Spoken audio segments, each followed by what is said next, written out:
All right, everybody, welcome back to a special bonus coverage feature. The first time we've done this in my history at TexAgs, and as Billy gets ready to sit down at the desk, this bonus coverage presented by Academy Sports and Outdoors. So thankful for their sponsorship and their partnership with us along multiple platforms here this fall. Luch, some stuff's happened since we got off the radio. And has it? We have things to talk about. Do we? And you put out some interesting tweets. You left your tag on your jacket. But you had an interesting tweet and an interesting update on the site. And Dalton says we've got hundreds and hundreds of people joining us now and a lot in the chat as well. So I guess start where you want to start. We got to get to Le'Veon Moss. Yeah, shockingly, Bronny, in all of our we thought we had all our bases covered. We thought we were on top of everything. And then you look up and you realize we went 4 hours and didn't talk about the top 75 player in the country that the Aggies signed, one of the elite players in the state of Louisiana, in Le'Veon Moss, and a running back that not only was coveted by Jimbo Fisher and the Aggies throughout, but also a guy who was a straight-up head-to-head flip from Bama. The Aggies held off a late push from Brian Kelly and the new staff at LSU. And by the way, a really popular name, by name, and excellent recruit and running backs coach in Frank Wilson. So to go out there and grab Le'Veon Moss, and he reminds me when I watch him, I look at him and I was trying to think, and I actually had an NFL scout who really just gets into this stuff, and he told me, and a college coach that was sitting there with us, not affiliated with A&M, agreed with him and said he reminds him a lot of former USC standout, McKinney, Texas standout, Ronald Jones. And I could see it the way he'll hit a home run on you. He'll kind of, I won't say lull you to sleep because he has some really nice runs, but all of a sudden he'll pop that home run. And if you just watch him run out in the open field, I can see it kind of a little more of that upright style. But this was a guy that, look, Tommy Robinson, and give him credit now, in the last, I think he got here late in the A-chain recruitment, and obviously Dickey played a big role in that. But you went from him to, you got him. Last year they got Amari Daniels and L.J. Johnson, who were the two guys that they had zeroed in on from the outset. And then this year it was, Le'Veon Moss, Jamarion Miller, Trevante Citizen. Am I forgetting one there? There are 3 or 4 of them. Jamarion Miller. I said him. Yeah. Did you? You looked. You seem like you're a little zoned out. I was watching the tape. That's I thought it was pre-workout. No. Okay. It'd be post-workout anyway. Post. Okay. Well, what does that do? Just pull you down? Yeah, it's that protein could be shake. It could be what it is. I was trying to draw a comparison from watching They wanted to go. Well, I gave you the comparison. I didn't like yours as much as I wanted to come up with a better one. I don't know. Well, but I wanted a better one. I don't need you to not pay attention while you're just trying to counter something for no reason. If you have an actual opinion on who he reminds you of, by all means. I don't. Go ahead. Okay. Well, I was trying to formulate one. We're off to a great start. I was trying to formulate one. I swear. And then you started talking about being distracted. I like that. Shoulder presses. I like that. Well, I think he's got a chance to be special. I've also got Dalton's mic's hot back there, and it's in my ear, so maybe I should take it out. Yeah. I feel bad for you for that. But no, I think what they got in Le'Veon Moss is a guy. Leone's here. Why isn't he in here talking about the running back? You're gonna get him? Yeah, because he wanted to talk. He's coming. This is way less formal. I know Hal just texted us and said that he just got an interview with Jake Johnson, so we'll be looking for that on the site. And I think Hal is going to join us here at some point via Zoom. He is off the road in Dallas and back at home, and he was wrapping up a few commit interviews and that kind of stuff. Scoot over this way. Yeah, please, for the love of Pete, Patricia, and Polly. Is Leone coming in? Yeah. Okay. Yeah. Good. And we want to talk because Brandon wanted to talk about Le'Veon. Yeah, and I think too that Jason's going to. You're good. This is way less very formal. informal. Yeah. Walking across. Jason's gonna, I think, zoom in a bit, Billy. Oh, y'all got Le'Veon going? Yep. Do we have a time schedule on the commitments? I mean, I know we do, but it's on the. It was stickied on the site in a locked thread. Okay. I just want to make sure. Go ahead and go, Leone, on your notes with Le'Veon. No, man. I mean, the one thing I like about him too is his legs are always moving. Like even at the point of contact, like he's driving his leg. He's got high knees. You can always tell a high school coach knows who the most talented player on his team is by how often they put the ball in his hands. Mm-hmm. I love that they put him back there in Wildcat, just direct snap and just say, go eat. Like, just do what you need to do. And so, he shows great vision. Whether they're going man up or zone blocking, I mean, the guy just gets it done. And so, like you said earlier, when we didn't get the chance to talk about him, it's just a national top 100 kid, and it wasn't a slight at him. It's just kind of how the show went. But, I mean, this is a kid to be fired up about. And like you said, the running back coach, I mean, kudos to him. They're doing an amazing job. I came up with my comparison. Oh, there we go. Roschon Johnson. His running style reminds me of that. Kind of upright, strong, powerful, runs through tackles. I was searching for an A&M guy. So when I saw him hurdle that guy, kind of short hurdle him and keep moving forward, that reminds me of Roschon, who's been really productive for Texas. Yeah, you'd be productive running against Kansas State. Not Kansas, though. Not Kansas. Those Jayhawks are tough. Look, let's take a minute and talk about what A&M, and I know Evan Stewart hasn't signed yet, and I keep saying, and now people are saying, oh, apparently he's on, playing on Call of Duty right now with Aggie and Demas, and everybody, that's the confirmation they need. But I keep saying I feel fine about it. Evan, he might just want to sign by himself, like kind of. He did the quiet commitment. It wasn't like a big. He just put out an edit, and that was that. It wasn't a big show, and he might be saying, I want to get a moment here. Yeah. I don't know that, or maybe he's just enjoying his like day. you said, nobody's hit the panic button yet. Every vibe I've got is that I think that deal's fine, and I think there's a lot more worry on the A&M side and excitement on the Texas side than the situation really dictates. And so, but let's talk about the class as if he's going to sign, which I expect. That skill position group now, let's go through it we don't have to go evaluate each guy, but you look at quarterback and it's Connor Wigman with a likely Max Johnson transfer. At running back, so you have the number 1 or 2 quarterback in the country and the guy that Jimbo handpicked. You have a quarterback that threw 27 touchdowns versus 6 picks this past season at LSU, if that one becomes final like we expect. You have a running back that you flipped from Alabama that's a national top 100 runner. And it was it was a legitimate flip. From the moment he committed to Bama, Brauning, A&M was not backing off, and they played the long game with the intention of flipping him and felt like they had a shot, even because the commitment kind of came out of left field. At tight end, you're going to go number 1 ranked tight end in the country, top 5 tight end in the country, number 1 tight end in the state, and the guy that we think's elite, that complement each other's skill set. The number 1 tight end in Europe, and a guy that had offers from the whole country. And then at wide receiver, you go Noah Thomas, who I think all three of us think one of the most underrated players in this class, if not the most. Chris Marshall, who is as talented that you don't get more physically talented than this guy, who you beat Bama and USC for. And then we mentioned Evan Stewart, number 1 receiver in the country. Just to say this, number 2 quarterback, number 1 tight end, number 1 receiver in the nation.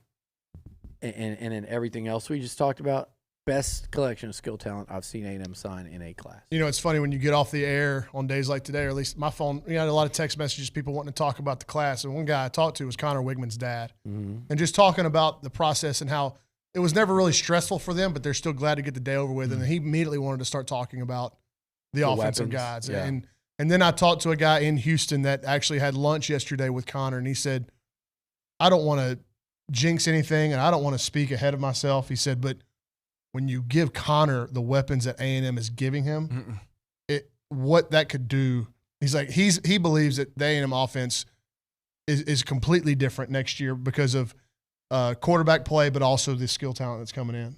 Man, the skill talent, like we talked about this earlier, watching film and talking about these classes every year, this is absolutely insane. And assuming that Evan Stewart does sign, I know both of you guys have talked about it just throughout the semester, the fall. he's the type of player that we've needed at the wide receiver position that we haven't had, that these Alabamas have had, that LSU has had, like to take the top of the defense off.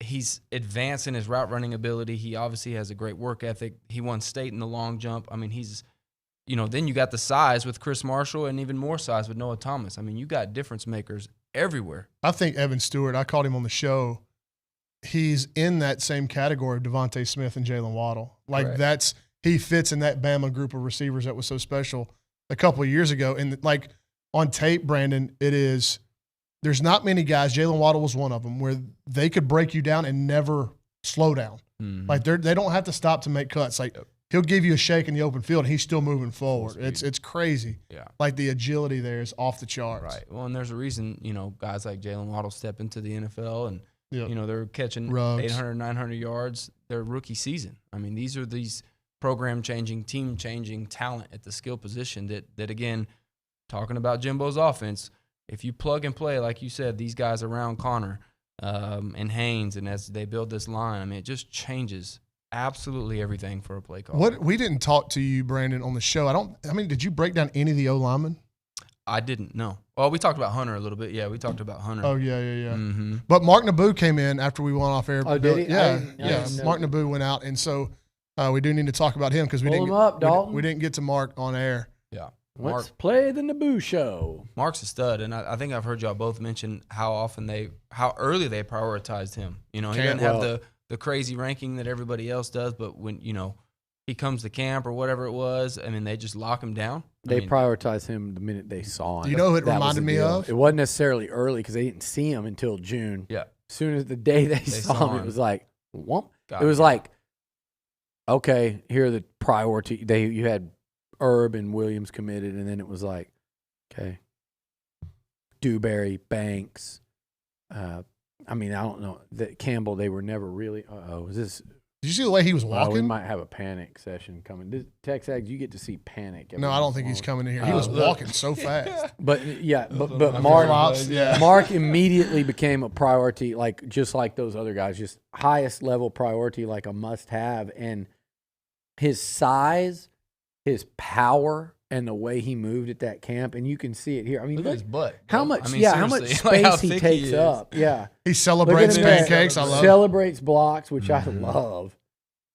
Like, when you see a guy this size, and he just ragdolling people, but when you see, like, him, I mentioned this before, I know, but when you see him hitting the blocking sleds, it's like makes you laugh. It's so dominant. But when he hits those blocking sleds, man, it looks like a jolt of electricity. And we saw him with so many other Power 5 linemen, and Brandon, the punch and the power in those hands wasn't even close. When he'd hit it, it sounded different, it felt different, it looked different. It reminds me of, now he's a better athlete than this kid, but the kind of the way the recruitment went, Billy, in terms of him being a camp guy that was so good, Layden Robinson. Yeah. Mm-hmm. When Layden Robinson came in here with all those other guys that A&M had offered, but it's very similar in the fact the power in his hands, and everybody talks about Layden. Once Layden gets his hands on you, you don't go anywhere. Yeah. Nabou looks like the same kind of guy, and built in similar fashion. Nabou may be actually a little bit longer than Layden. Nabou's a lot bigger. If they stood side by side, I think you said, he's longer. Yeah.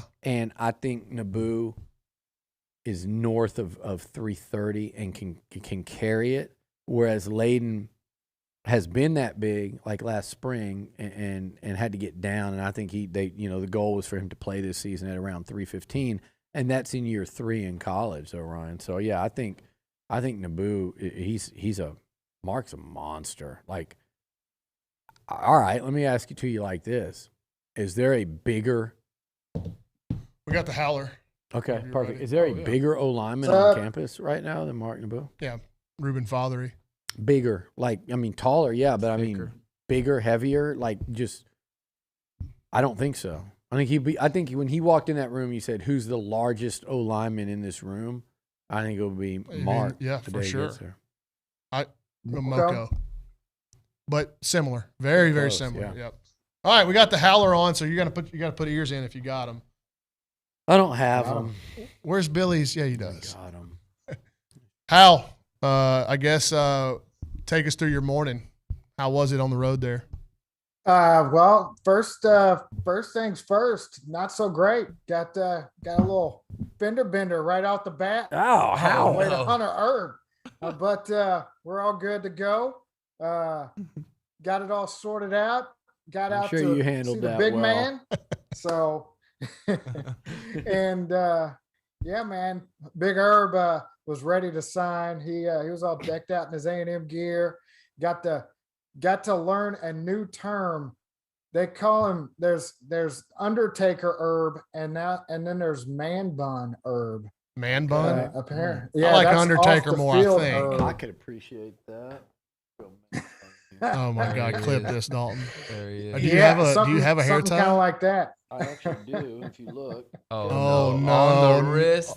you Dude, just do that. what are you Pop it right doing? back. what are you We got doing? man bun Luch. Ugh. Where am I looking? There it is. Look. That is heinous. That's different. All right. Yeah. So what are we doing, Leone? He's trying to pull you in. Little do you know how badass that move was that I just did. Yeah, little do I know about it. way to derail it there, bud. Shoot. Why don't you go do some that's overhead press? I did. I already did it today. Oh my gosh. Howell, we've said it on the show already, but one of your guys up there in DFW is causing some panic with the Aggie fan base. We fully expect Evan Stewart to be an Aggie, but he's just kind of doing things on his own time. Yeah, I mean, you're I'm getting probably about the same updates you guys are down there, but yeah, I think it's going to be A&M, but Texas is doing their best, to put a kink in those plans. You got anything? No, that Hal's connection faded out. He's like, put a kink in those plans.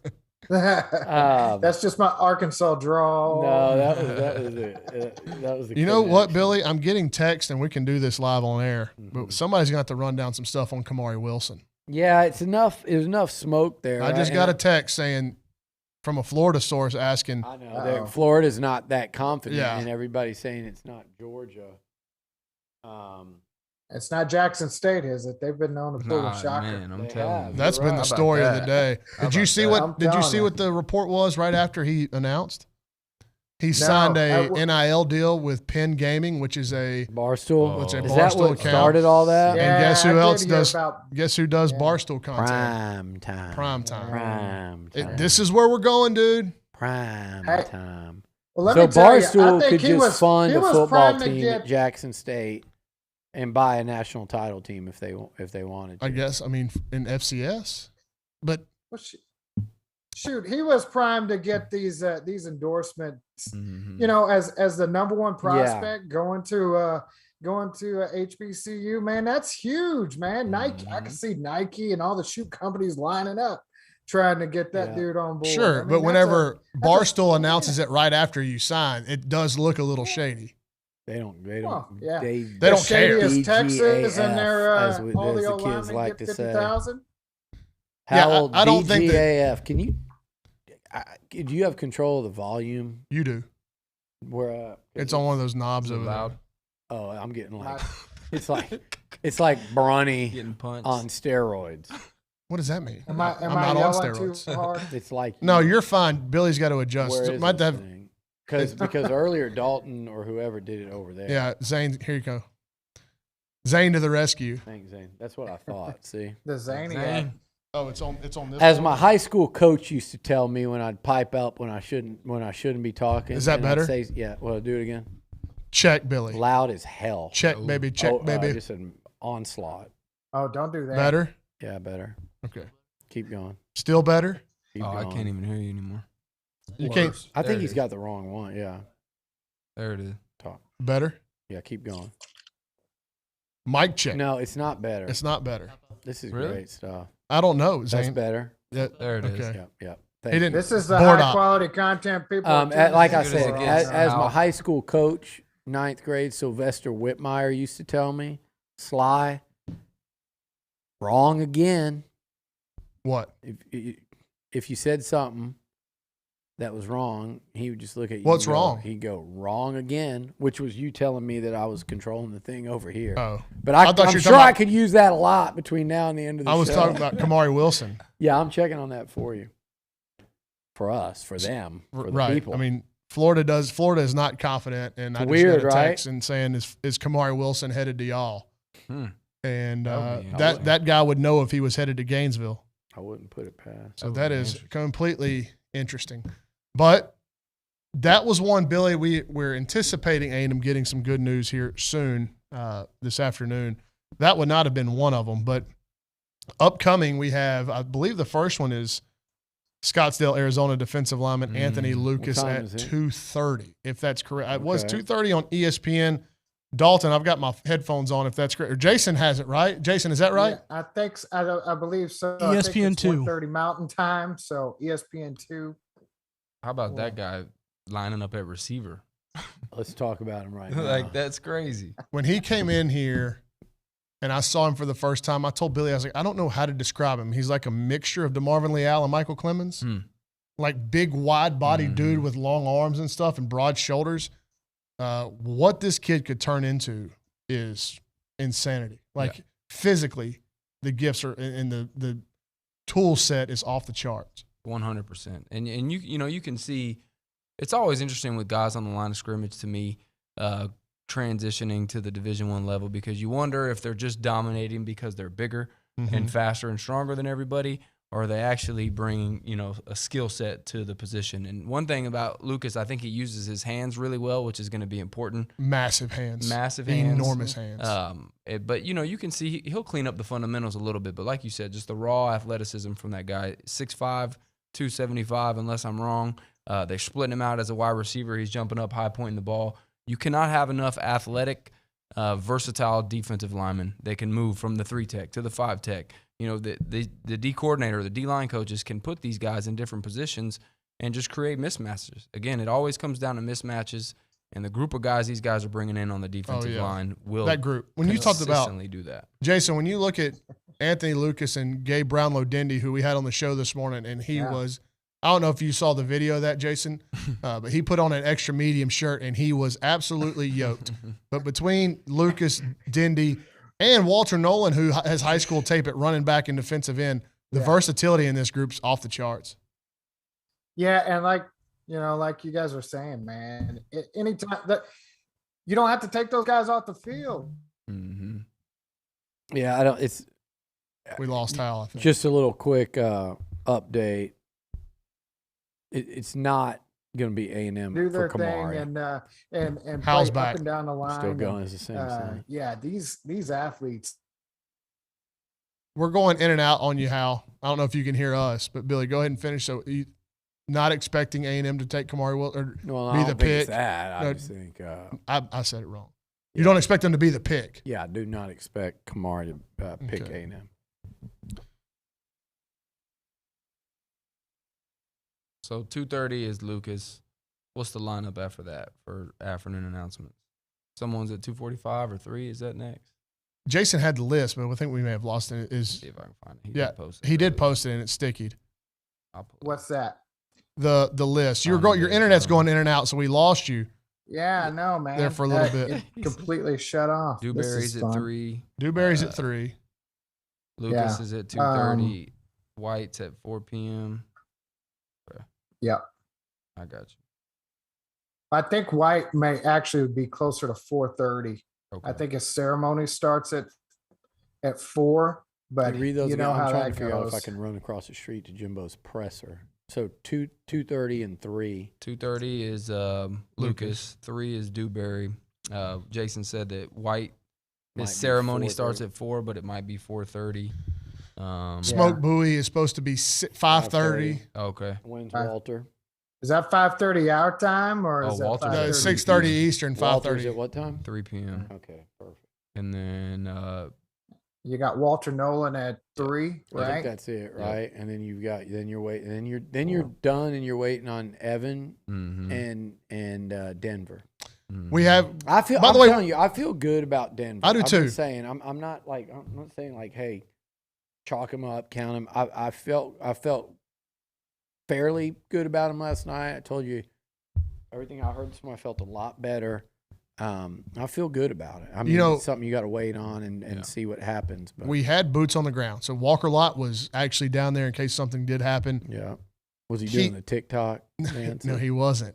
But he did get some pretty good information and was sending me text. And I guess it was probably right when Sam Kahn went with what he'd got from Denver. Walker had texted me that. The Texpert. The Texpert came in last night into the. Yeah, he did. He got some but good crap. As we are expecting Denver to sign in this window and then to make an announcement either before or after their championship game on Saturday against Duncanville. That game starts at 3:00. So Denver Harris will be playing that game as a signed player. We just don't know if people will know where that signature has come into. Yeah. Question for y'all, since we're filling time here. Yeah. One person on each side of the ball, immediate impact out of the gate as a true freshman. Signed, or can it be people that are still targets?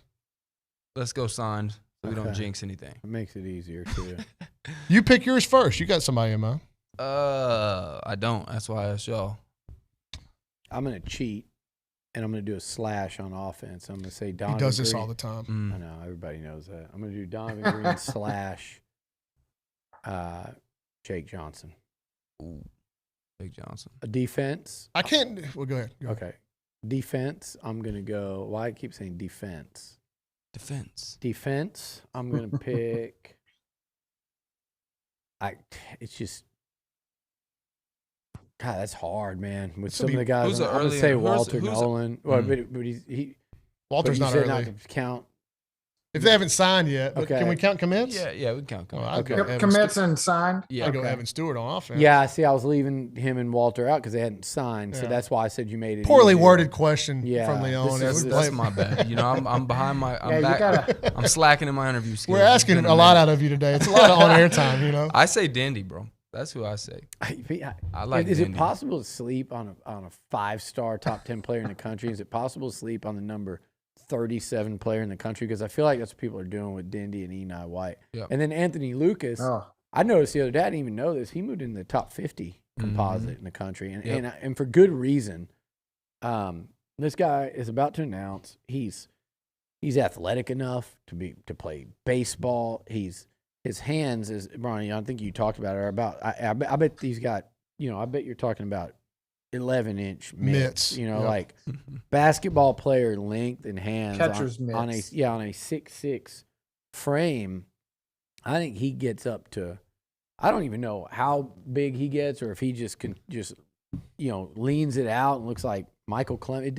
He can go either way, and it doesn't matter because he's such a he is a special athlete for a young man his size. That is not common that you're going to find that, and that's why this battle's coming down to A&M and Alabama. I'll go Walter on defense and Evan on offense and be pretty chalk there. I think you'd be pretty good there too. I think we all could have gone chalk. You probably should have said excluding them. Yeah. Excluding Hal, them. you got a couple? I would agree with you, Brandon, on defense. Well, I'll go a little different. I'll say, I could see a guy like Smoke Bowie at the corner, or Bryce Anderson there as a guy in the secondary that could just play all over.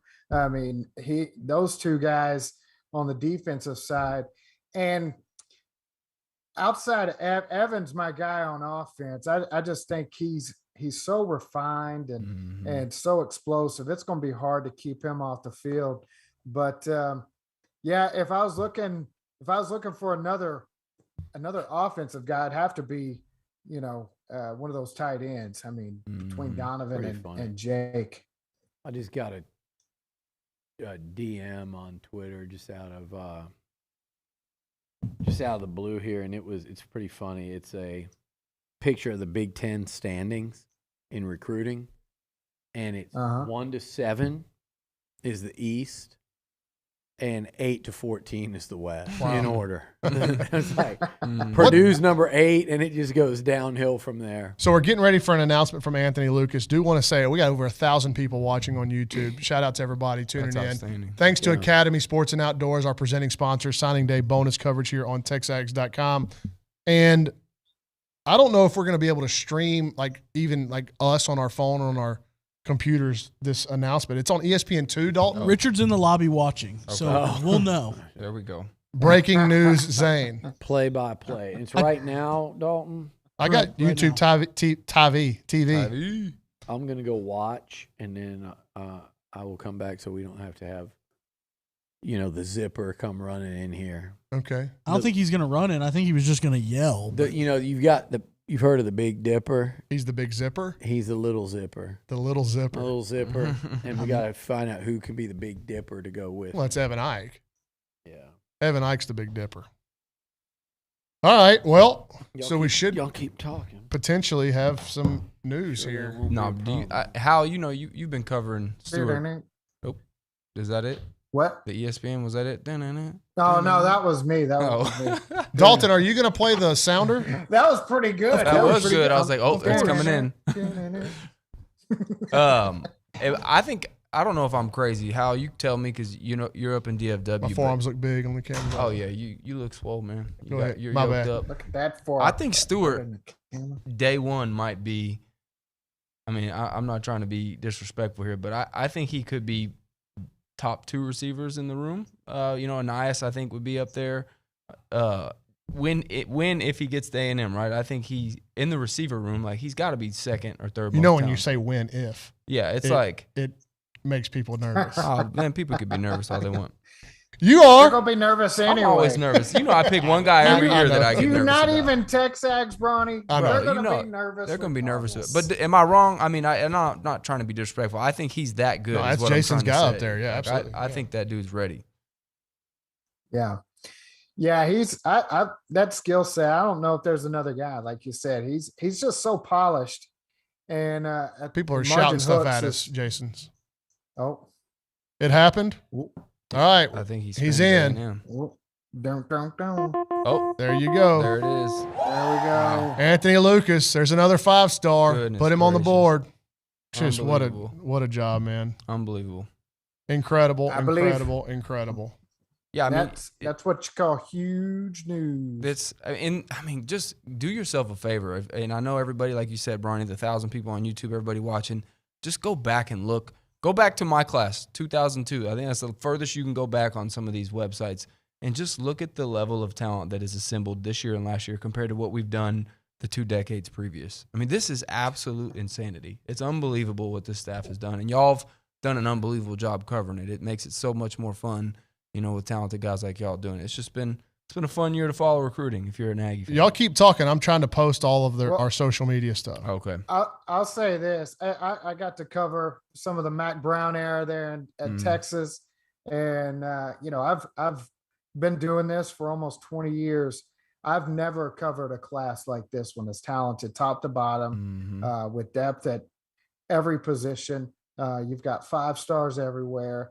That D-line group is just it's ridiculous. I was talking the other night. I think 2017 Alabama had a similar feel, and I think 2018 Georgia had a pretty good feel. But shoot, that class included Justin Fields and who was the big tight end that ended up transferring before they even played their freshman year. I mean, this class has a chance to really be special, and the way it's come together and the bonds that these guys have, it's really been fun to watch, because it's not just a bunch of talented individuals, coming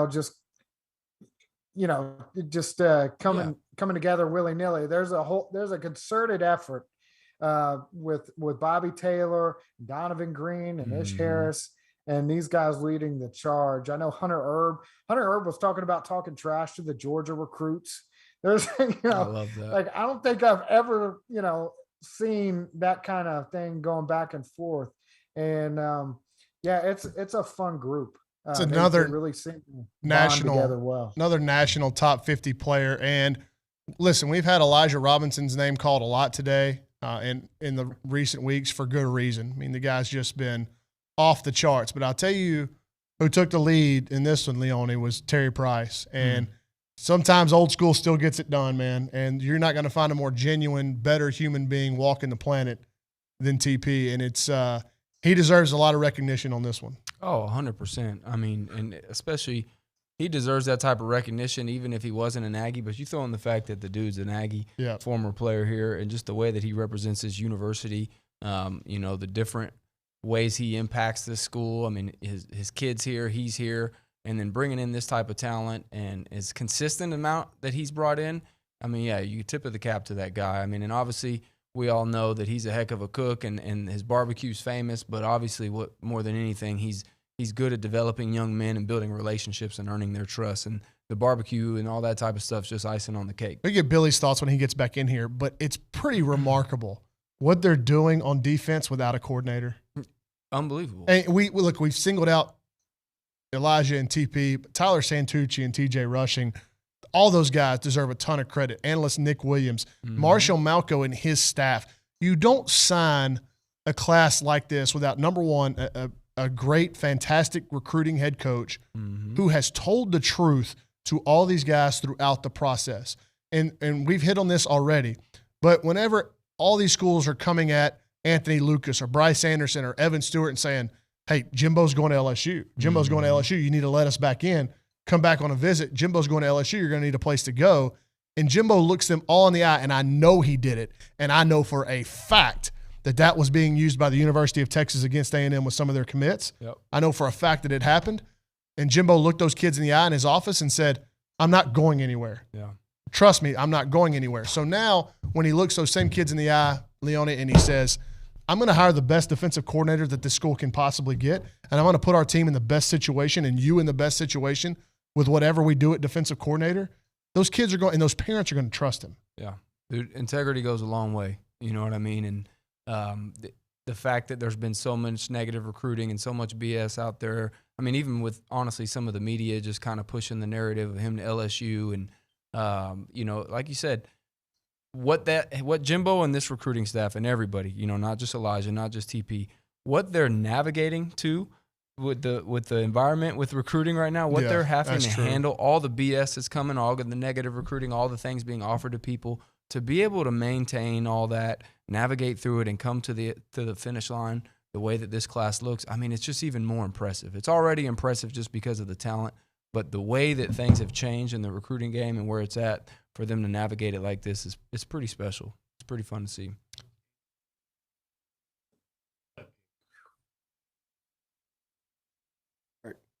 Really being able to talk about this with this D-line classes, the signatures are rolling in, and it's really starting to come together. It's the best that I've, they cap it off with Enai White here shortly and Walter Nolen. It's the best forget about the best I've seen in A&M. I want somebody, this is a Gabe thing, I think, because he's going to put together kind of just some fun with the class numbers this week.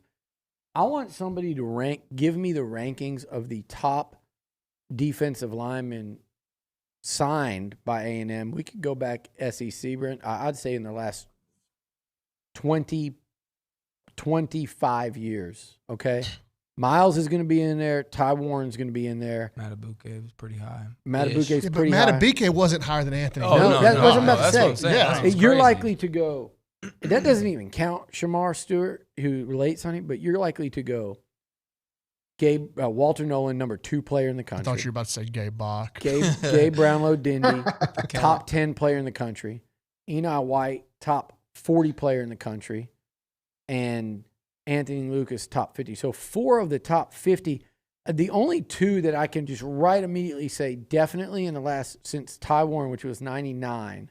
Because remember, Jory Adams was an offensive lineman and ended up moving to D-line. You seriously might go Ty, Miles would be number 1, Walter would be number 2, and then you would go Ty in there somewhere. 4 of the top 6 at a minimum. And no, I'm sorry. There's a guy by the name of Malik Sylla who just quietly I couldn't remember if you this morning. I was just about to say. Yeah. It'll be 5. I bet 5 of your top 7 most highly rated D linemen since in the Big 12 championship. 1990, yeah, you can go back 98, whatever. Ron Edwards wasn't ranked in Seth's class. Ron Edwards weren't ranked that high. These guys all turned out to be really good players. Ron Flemings wasn't.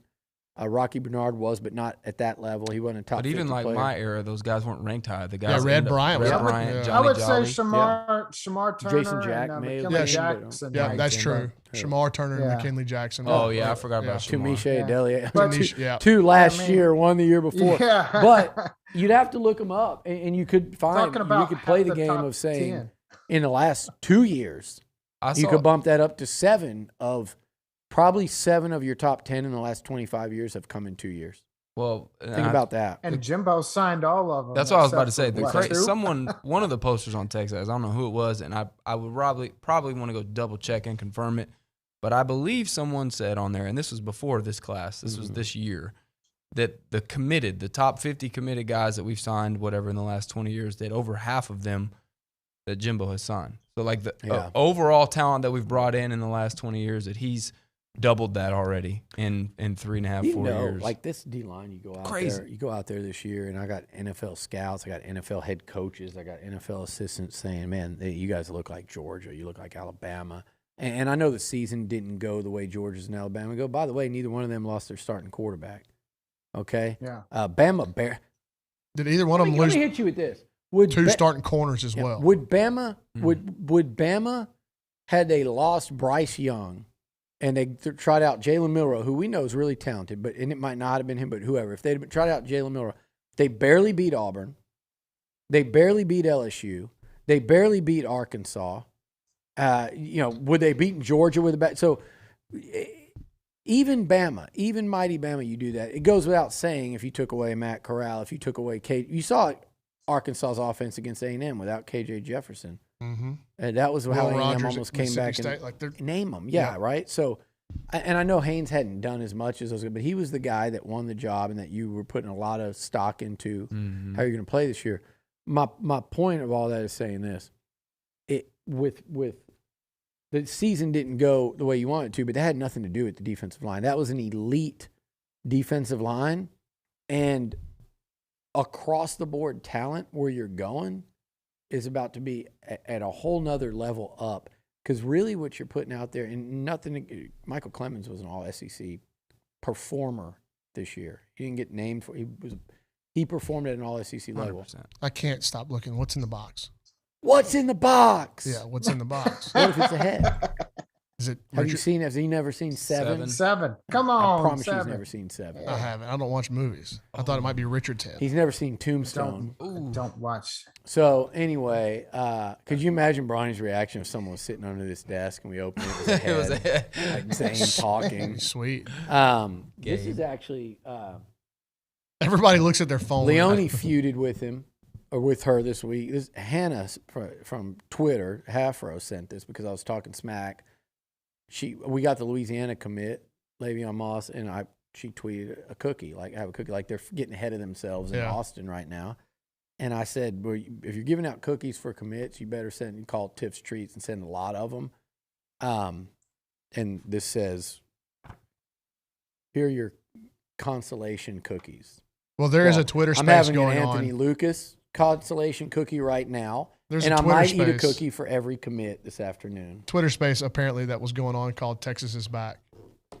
They can't help it. No. They can't help We're up it. over- And on that one, I'm sure they're having fun with it. The ones that named the Samuel name was of leading it, the but charge There's again, also huh? they kind of believe it. Yeah. They forget that Tom Herman signed a top 5 class That's too. top, like with that And I think group that he Charlie's- had it was that number with, 3. I thought that group with like Deshaun Jameson and BJ Foster and Jalen Jones all in it, all those Houston area DBs, I was like, man, that's a really good class. Like they're going to be tough to 2018 beat. class, right?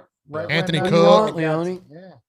I'll take It's a whichever consolation cookie. This is Oh, you going to eat this in front of Hal? That's you want not a sugar right. cookie? You want a peanut? I'm doing That's a all peanut right. butter. Sugar. Hal got in a wreck today.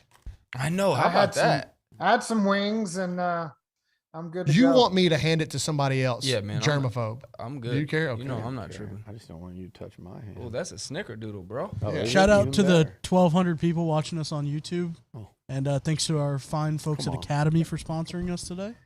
Yeah, Dalton, I just said that 10 minutes ago. I didn't know how many times I was supposed to read off the sponsor. Thanks, Academy. Sports and outdoors. I'm sure they. The right stuff, the low price. That's what I was about to do. Yeah. See, he hit him with the theme song. Too. Academy. He's getting tuned up. Right. Hey, you know what? How many people would be in this YouTube if we live streamed the Christmas party karaoke I'm trying session to tell tonight. you got to do it.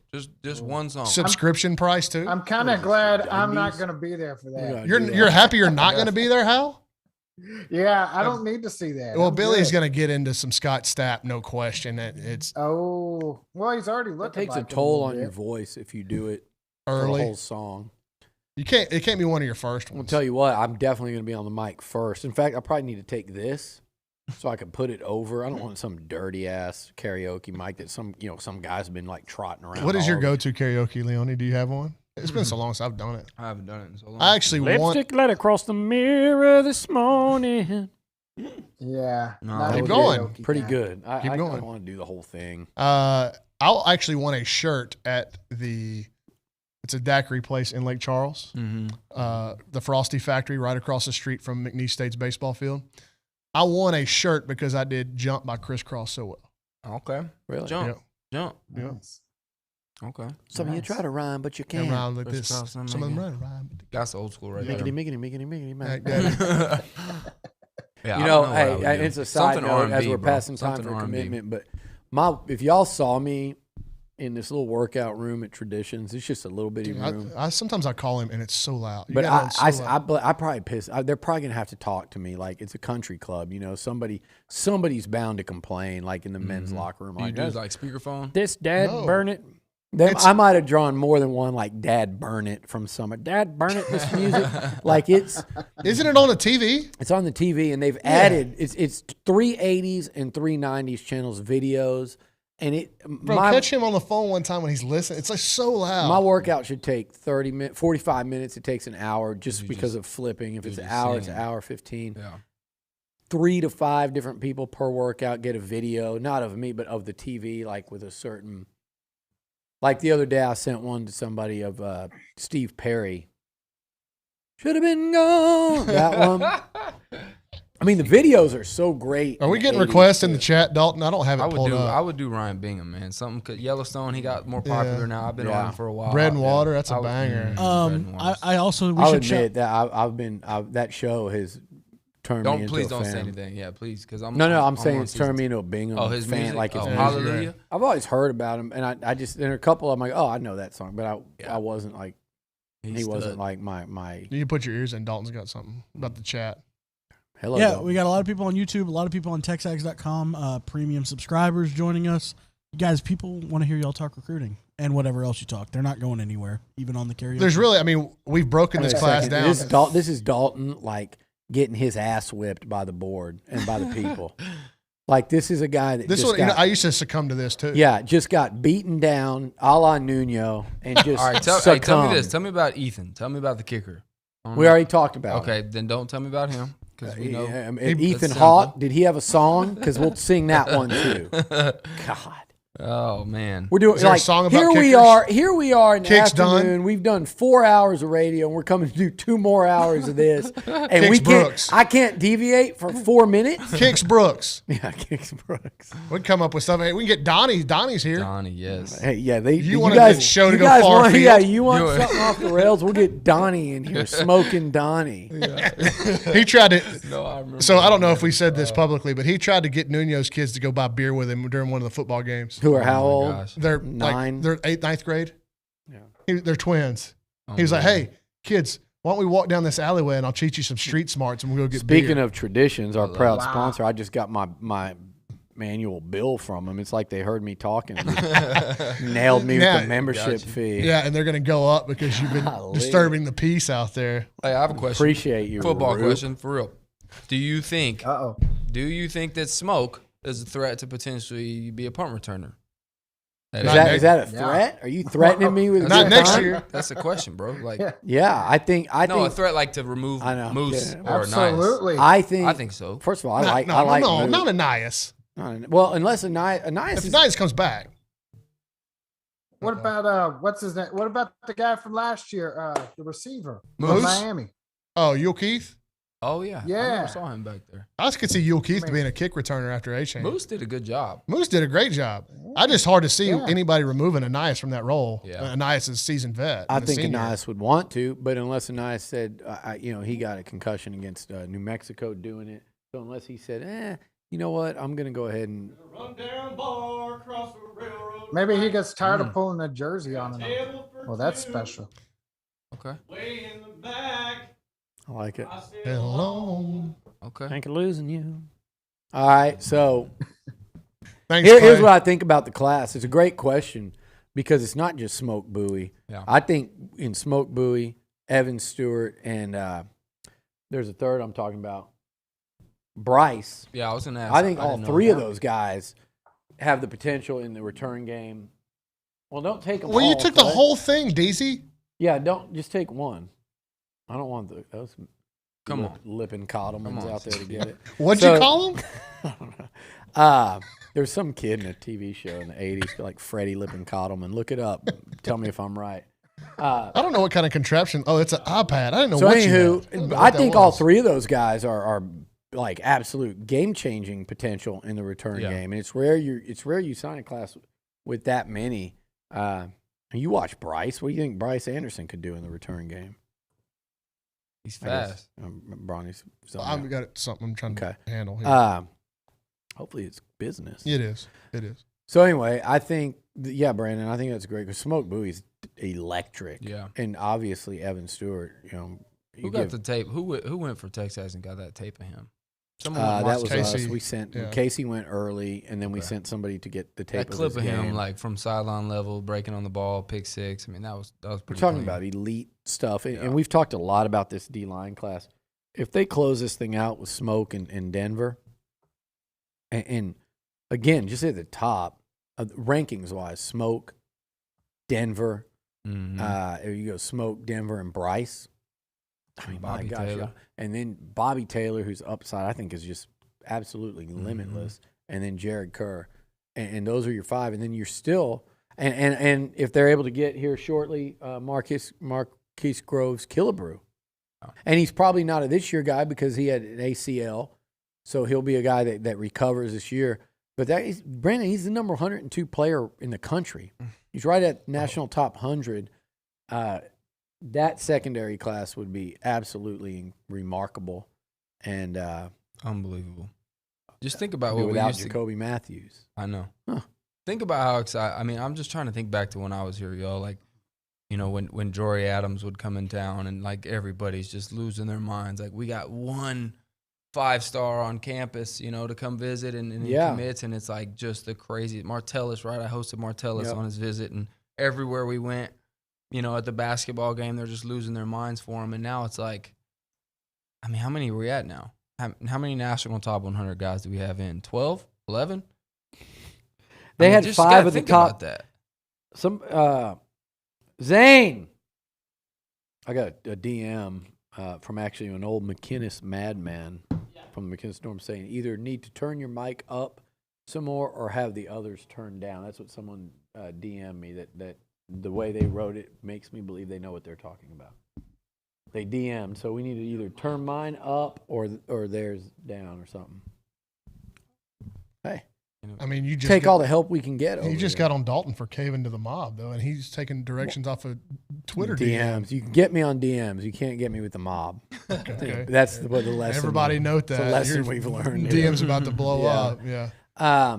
I was just trying to get something straight. We got a Walker's at Bridgeland. He was trying to get in before the signing. He wants to do actually an interview with a kid we hadn't talked about. It's just because it's a preferred walk-on, so it is what it is. But Andrew Molesky, Connor Wigman's favorite target, is going to come and be a preferred walk-on. So that's in terms of that level, in terms of what that is, that's a pretty big get, pretty Listen, significant. Your walk-on program is so important, and I just and they got on the O-line, Leone's neck of the woods, his neighbor Chance Jackson coming on board too. This walk-on program is important, and you want to continue to upgrade. And if a walk-on ever gets, first of all, they help you, beyond measure in practice. But if you ever, because of the talent that they're recruiting here, if you get a walk-on that ends up cracking the rotation and playing later on in his career, like Gilly did, and we can go back, there's a ton of them over the years, but as your program gets better and better, you don't want walk-ons to be playing because you stink at a position or you've got so many injuries and no depth. You do want walk-ons to be playing because they're so good that they work their way up through the ranks and earn a starting a spot on real teams. You see it at even these national championship kind of teams from time to time. And look, you've watched him a ton. I've seen the highlights. Dude can play. No, it's hard to say with the amount of talent that A&M stockpiling Leone at the position, but Andrew Molesky is the guy that you'll never have a problem with off the field, right? He's going to go to every class. He's going to go to every workout. He's going to go to every film session and dominate. He's going to do everything right in practice. He's going to know the playbook. And it wouldn't surprise me about year 3 if he's on the field in some capacity, whether it's running down on special teams or maybe he is in the receiver rotation. Like, he was one of the more productive guys in Greater Houston at the receiver position, and that connection that he's got with Connor Wigman. Who knows how that progresses in College Station. But like I said, in terms of a preferred walk-on, that's a pretty significant deal. It's a huge deal. And, I mean, y'all are both hitting the nail on the head. I mean, he's an extremely talented guy. And I think what you're starting to see, like you said, Billy, when I was here, a lot of those guys that walk on maybe played because we didn't necessarily have the type of talent that we do now. They were Aggies. They just wanted to be here. Yeah. When you start building classes and teams that are this special, this talented, people want to be a part of it. Even if they have offers at other places that maybe aren't as big, they want to go compete as well. And then I'll say this, the other thing about the walk-on program being significant. Like you said, Bronny, you're never going to have a problem with the kid. He's probably an amazing person, amazing human. And I'll tell you right now, 3 or 4 of the most impactful people of my time at Texas A&M, personally off the field, that impacted me significantly were walk-on dudes. Trey Brooks, one of the best head coaches right now in the state of Texas, up in Rockwall. Chris Curriell, some of these guys were just awesome men. Yeah. You know what I mean? Who's And the that's third one? There's Greg Booth, there's Nathan Hale, there's a ton of them. There's 6 or 7 of those guys. I was like, I like hearing these blasts from the past. Well, they're just good guys, and every single time when they come to practice or when they come to work out, you're getting 110% from them. And there's not a better place. There's not a better place in the country to be a walk-on than Texas A&M because of what the 12th man is in the history of that. Yeah. So 100%. pretty cool for him to be able to come with his Connor. QB. Yeah, I think it's awesome. And I again, like that. And another spot I want to see A&M like continue, like that you need to pay attention to the kind of walk-ons they get is on the O-line. You want the right body types and to really get those guys that, I wish they would have gotten Chris Ruman's son from the Woodlands. He started there. He's at Baylor right now. Like body types like that out there. And then guys like Molesky that just freaking make plays. I mean, look, we went through all that without talking about a receiver. I know. Current or in the past? With Johnny. Oh, Labhart? Travis Labhart. Yep, Labhart Lab was a stud. Michael Michael Hodges Hodges? in the NFL. Hodges before that. ended up being a pretty But good player. I'm saying wide Second receiver in the SEC Yeah.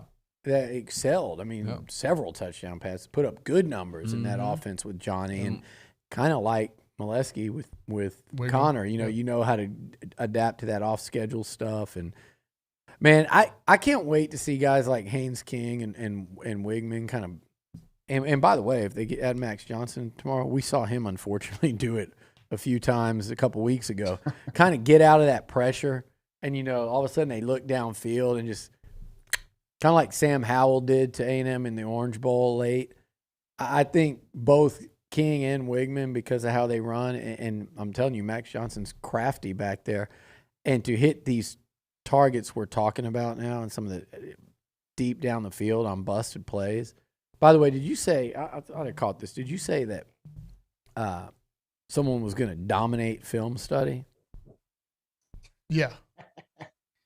He's going to just deadpan this one and not have any sense of humor about it at all. I said that, and I'm going to deadpan it. They're going to dominate film study. Yeah, I dominate everything. Just like I dominated those weights today. I did. I dominated overhead press. I'm about to dominate this cookie. I dominated that queso. Yeah. No, we didn't have Hal, what did queso. you dominate Beans. today? I dominated Correct. some wings. Some wings. He dominated his insurance. Dominated Geico. Not my insurance. I got her insurance. There So you go. we're That's good. what I'm talking about. Could you imagine if somebody rear-ended OB on the way to one of his deals? Boy, Oh, it'd be the end of this. Oh, God. I did a. I feel like did. that would be. You're texting me right now. Y'all got to increase that commercial umbrella because OB's out there on the streets. Oh, Just man. I got hit. I Pulling out the club. I got hit one time on air, and Gabe wanted to turn it into somebody rear-ended me at the red light right here on George Bush. I was just sitting there parked, and Gabe wanted to turn it into like his hopes was that it was going to go like viral. Watch radio personality hit while on air. And How many times have you run out of gas on air? Ooh. I don't know if I have on air. Not true. I had to push you from the historic district. Was that on air? Yeah. That was. Hold on. I thought that was Christmas party. No, one morning Could've he been called both. in from the historic Could've been district. There was a time when He you were pushed running- me down the hill at HEB one time. How does this happen? we It's rolled. that. It's that, and his phone is always like, you're always on E on both. The charging Always pad is running. on the desk, I'm and he always hasn't used it running. once. I'm always running, but I'm Yeah. always running behind. That Tracy Lawrence, great song. Oh, One of his best. Uh-oh. You Wait, have what was that 3 sound? o'clock. Hold on. Time out. What do we got? no. Hal's gotta be making an getting ESPN close. noise, and he pump fakes. You. I did not make the ESPN noise, So up next, but we're coming getting up, close on Dewberry. Cam I Dewberry. think Walter Nolen. Let's talk about these two. We've talked a lot about both of them, but let's talk some more. If in the next few minutes you add Walter Nolen and Cam Dewberry, you know how many times those guys are going to lock horns in the trenches starting So this fall? can I go back to 3 or 4 cycles ago, and when I was on DeMarvin Leal and Kenyon Green, Yeah. one of the reasons why they said they wanted to come to A&M together was because of the Monday through Friday and how much better it was going to make them. And that Now, went you all tell the me- way through. Yes, Gabe. So it worked, right? And what a sales Yeah. pitch now that you have to Walter Nolen and Cam Dewberry. Like, look what just happened. We're going to send these two guys into the first round in 3 years. And the reason why they came to school together was to practice against each other. It's an iron sharpens iron kind of thing. And they're doing that at a lot of positions now. And they've still said that. They said that this year. Both of them talked about the other one and how they actually help coach each other. There's a reason they're both All-Americans. That's exactly right. You want to make a pitch to 5 stars right now, and you'll see other fan bases will pick out. I'm not singling out Demas because I think he's got 2 more years left. He's gonna be. He'll be He fine. was starting to turn a corner this year and got hurt, but they want to single out like a lack of production of one guy or the other. 2 5 stars right there that ended up being first team All-Americans, 3 years, first team All-Americans, leaving A&M to go be first round draft picks. It doesn't get any better than that. Well, and then not Brauninger? only that. No, I just one of my Houston Thomas just picked UTSA. Pretty cool Okay, for him. good, Yep. cool. It's a good kid that tight A&M end. was on Big for a little fan. bit. Yep. He'll do nice fan. things there as long as Traylor stays there. I think he'll be there at least a couple more years Yep. with that contract. So good for him. He's done. They'll he's play done state big for a state things. championship on Friday night. But Big yeah, week for these guys like Denver Harris Yeah, and that's the College Station. one of the High notes I guy. put out last night was like, can you imagine what Denver's going through? It's a third matchup against Duncanville in his 4 years of high school for a state title. And he's also trying to make the biggest decision at this point to his life. Like, that's a lot on a kid in a week. That's a lot, especially with some of the stuff being thrown around out there and all the different temptations and promises and all. It's just a lot for families to process. And a the lot for Kamari kids to Wilson process. picked Florida. And the coaching okay. carousel and Coaching everything else that's carousel. going on. You know what's with all very that. interesting, Jason, since you bring up coaching carousel, Yeah, and Billy, we yeah. know for a fact that Texas was pushing Jimbo Fisher to LSU as a way to get back in the door. There's no question that was happening. I have it on multiple good authorities that they were doing that, okay? It's just funny to me that on National Signing Day, and they're also pushing that TJ Rushing's going to Oregon. They're also pushing that Elijah Robinson's going to Penn State or wherever it was. Tyler Santucci's following Mike Elko to Duke. All this kind of stuff as a way to chip away at what A&M's done on the recruiting trail. It's just funny to me that on National Signing Day, The running back coach. Stan Drayton's now the front runner for the head job at Temple.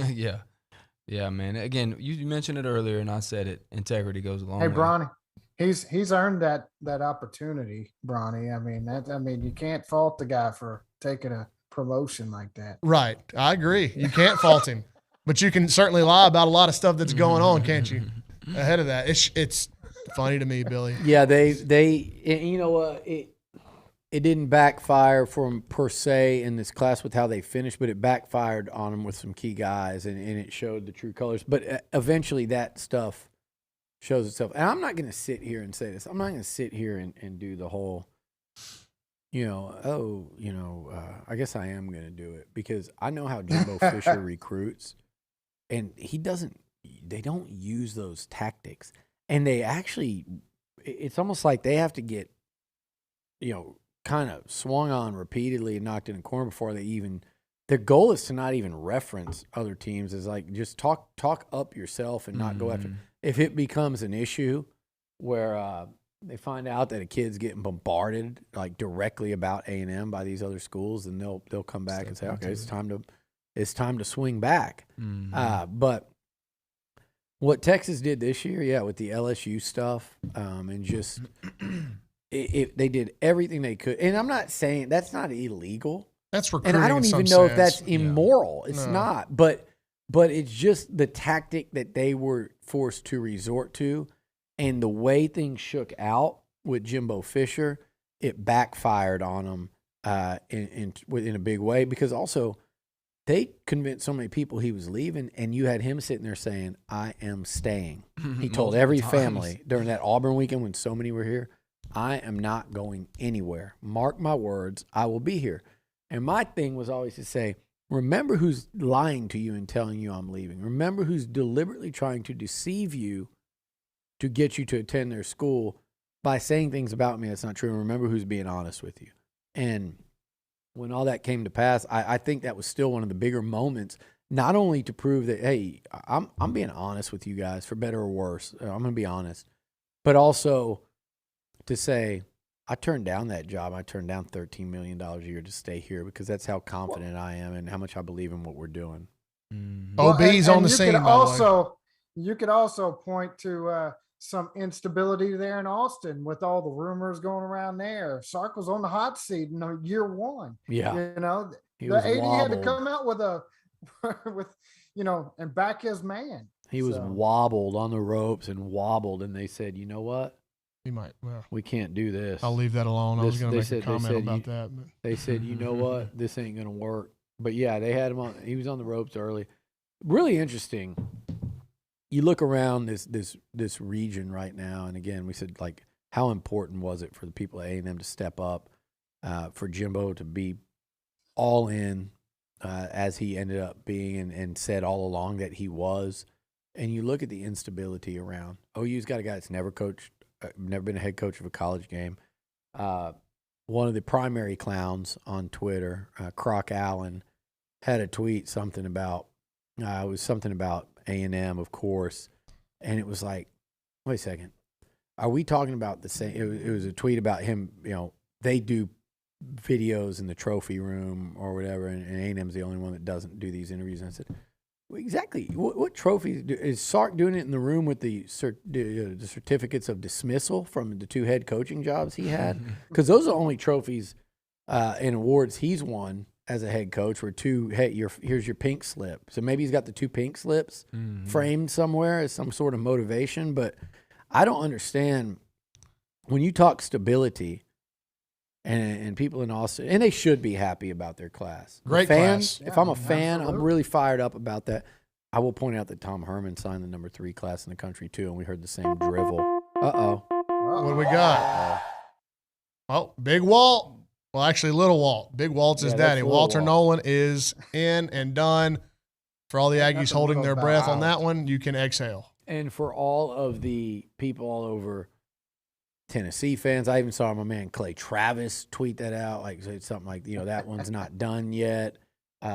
They just signed the best defensive lineman in America out of Powell, Tennessee, right out of Vol Country. They call it Knoxville Powell High School. Yeah, Knoxville Powell. And look, crazy. Here we go. It's like taking a number 1 player from A&M Consolidated and him going to Tennessee. Yeah, it's like exactly. By the way, Ty Warren, his runner-up might have been Tennessee, so that's a pretty Brian Hyde at Tennessee. Nobody would have blinked an eye if they'd have taken Evan Ike out of here. I just remember saying, come on, man. I ain't catching ricochet shots like that, dude. Poor Ike, because I know he's listening. The Big Dipper. The Big Dipper's on the golf course right now. I can promise you that.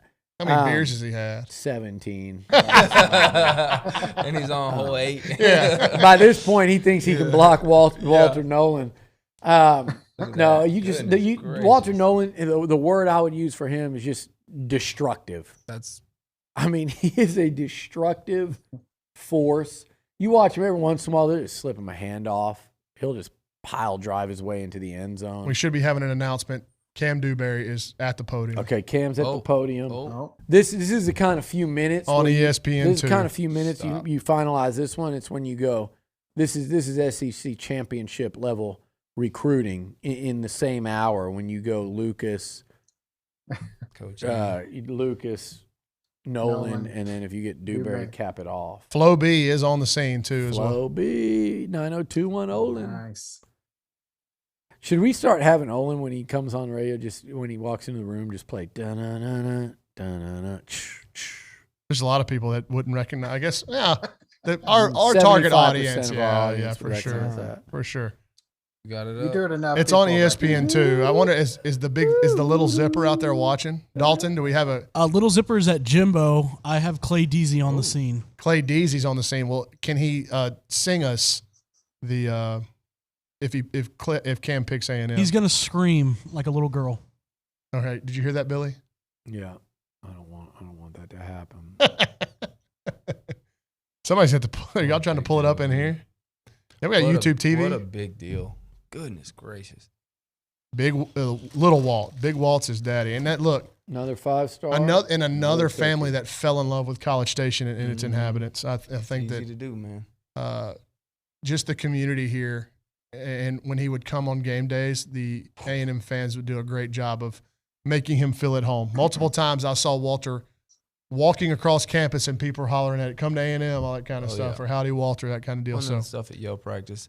oh yeah, It was, Yep. I mean, I remember being in here, Bronny, after the game. I forget which game that was. South Carolina, maybe? He came in with Bobby? Bama. What? No, it wasn't Bama. He was here for He Bama, was here for, but he came in studio for that Remember- post-game rap. It was you and Nuno. yeah. And all of a sudden, I see you walk by. I'm like, who's that dude behind Bronny? Yeah. This massive dude. And he walks in. I was like, oh, my God. I mean, obviously, you know, until you see some of these cats in person, you read 6'4", 320. Like, that's a big guy. Then you see him in person. And you're like, holy, like, that is a massive human being. I played with Big Red. He looks Lenny like Big Smith. Red did when Red left here. Correct. That's exactly right. And he's an 18-year-old high school. That's what I'm saying. Crazy. And you just see that guy, and you're like, that's a difference maker. I mean, that's an instant impact about- machine. How about So I got the question for you. Okay. Who's first off the bus? Who's first off the bus guy out of this class? the whole you gotta class? pick one. The whole damn group of them. The whole damn group of them. Yeah. I mean, seriously, you can't pick one. That's what's No. yeah. It's a great question. How I about almost this? pick Ethan Cam. Machowski just to throw everybody off. How about the fact that you go and look at don't do this, guys, for fun. Last year's D-line class and last year's O-line class, and this year's D-line class and this year's O-line class, and imagine Jimbo Fisher and Josh Henson and Elijah Robinson and Terry Price when they walk out to practice during fall camp this year, first couple days of fall camp, and you walk out there the first day, pads are on, and you see the collection of talent in the trenches. And these last two classes have just completely changed everything. Well, I mean, go it's a ahead. whole nother level. you saw it throughout the year. I think when I say that you saw it throughout the year, you can see it when you're here in person at Kyle Field and you see our team come out.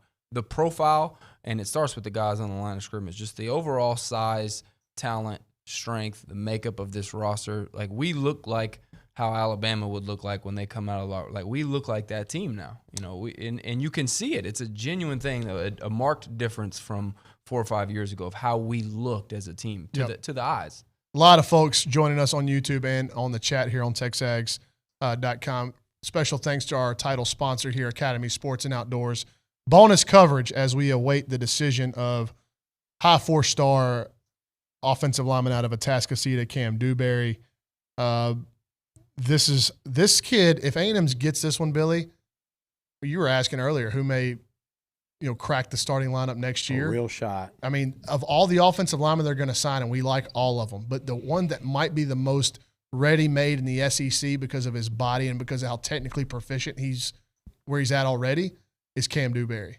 And, barring them going out and finding a center in the portal, there's a guard spot there to be competed for. Yep. And a tackle spot if somebody at guard could move to, it wouldn't shock me if you saw like Aggie at tackle, Cam Dewberry at guard. I mean, look, they started Kenyon Green in there. They started Reuben Fothery in there, and they started Bryce Foster in there. If Cam's good enough, they're going to have zero problem starting him in there, and he's a really bright young man too, and he's played so much football that he's definitely further along in terms of the mental side of the game than most, and physically. I mean, every high school kid could use more strength. Yeah. Even Bryce Foster, you saw that this year. The mountain himself, took some adjusting, but man, if they're I don't think there's a more ready to play guy in the state of Texas. No. You got to have the physical first, and there was a handful of them that had that. Then you have the mental to go with that, and I think that's Cam. When Dewberry. you watch Cam, I mean, they got him at right tackle, and he's pulling and running straight up through the A-gap and just smoking the middle linebacker. I mean, you could see the versatility that he brings, and that's one of the things I wrote. It's going to be interesting to see, because he's so ready, if he plays early at guard or if they wait and let him prepare to maybe be a tackle. I mean, this guy is going to excel wherever they put him. I mean, he's got all the tools necessary, just like Kenyon did, to be an instant impact type guy. Billy, Dalton would like you to, you're having a tough time hearing you because you're off center from your mics when you talk. Just make sure it's centered up. I'm doing the Lord's work here because I know how you probably didn't want to hear that. What are you Dalton, doing? can you let us know? I think they're in commercial right now. Mm-hmm. So I think when they come back, because aren't you about to have to get out of here and go across the street? I may. It's about It's 3:15. just going to depend. It's just going to depend on. Hal, do you have a TV right there in your little office space? I do not have something. Oh, like man, that. what kind of setup you got? Well, no, I know. I got people. Well, on right it. now I'm all facing the wrong way anyway. So yeah, Go I face know. the right way. I can't. The camera is balanced on the TV tray. It's it's not exactly stable. All right. Well, those cookies smell incredible. Bro, How do you like? get you one. No, I can't. I'm not. Billy's taking selfies with them. Did you see that? I saw it. Yeah, I said another 5-star, another cookie. So That's you what we're gonna do. won't eat a cookie for Dewberry if A&M gets him? I will eat. I'm eating half cookies per commitment. So Okay. yeah. Oh, DZ. CT. DZ's in the window. He's like the gargoyle. CT, are you with Uh-oh. me? That was Liucci called Logan Lee the gargoyle for a while because Liucci had a theory that he would come and sit in this window and not move like a gargoyle and just stare. You should have seen. I was on Recruiting Country a couple of weeks ago, and Really? Brandon Jones was in here and was showing somebody around the office.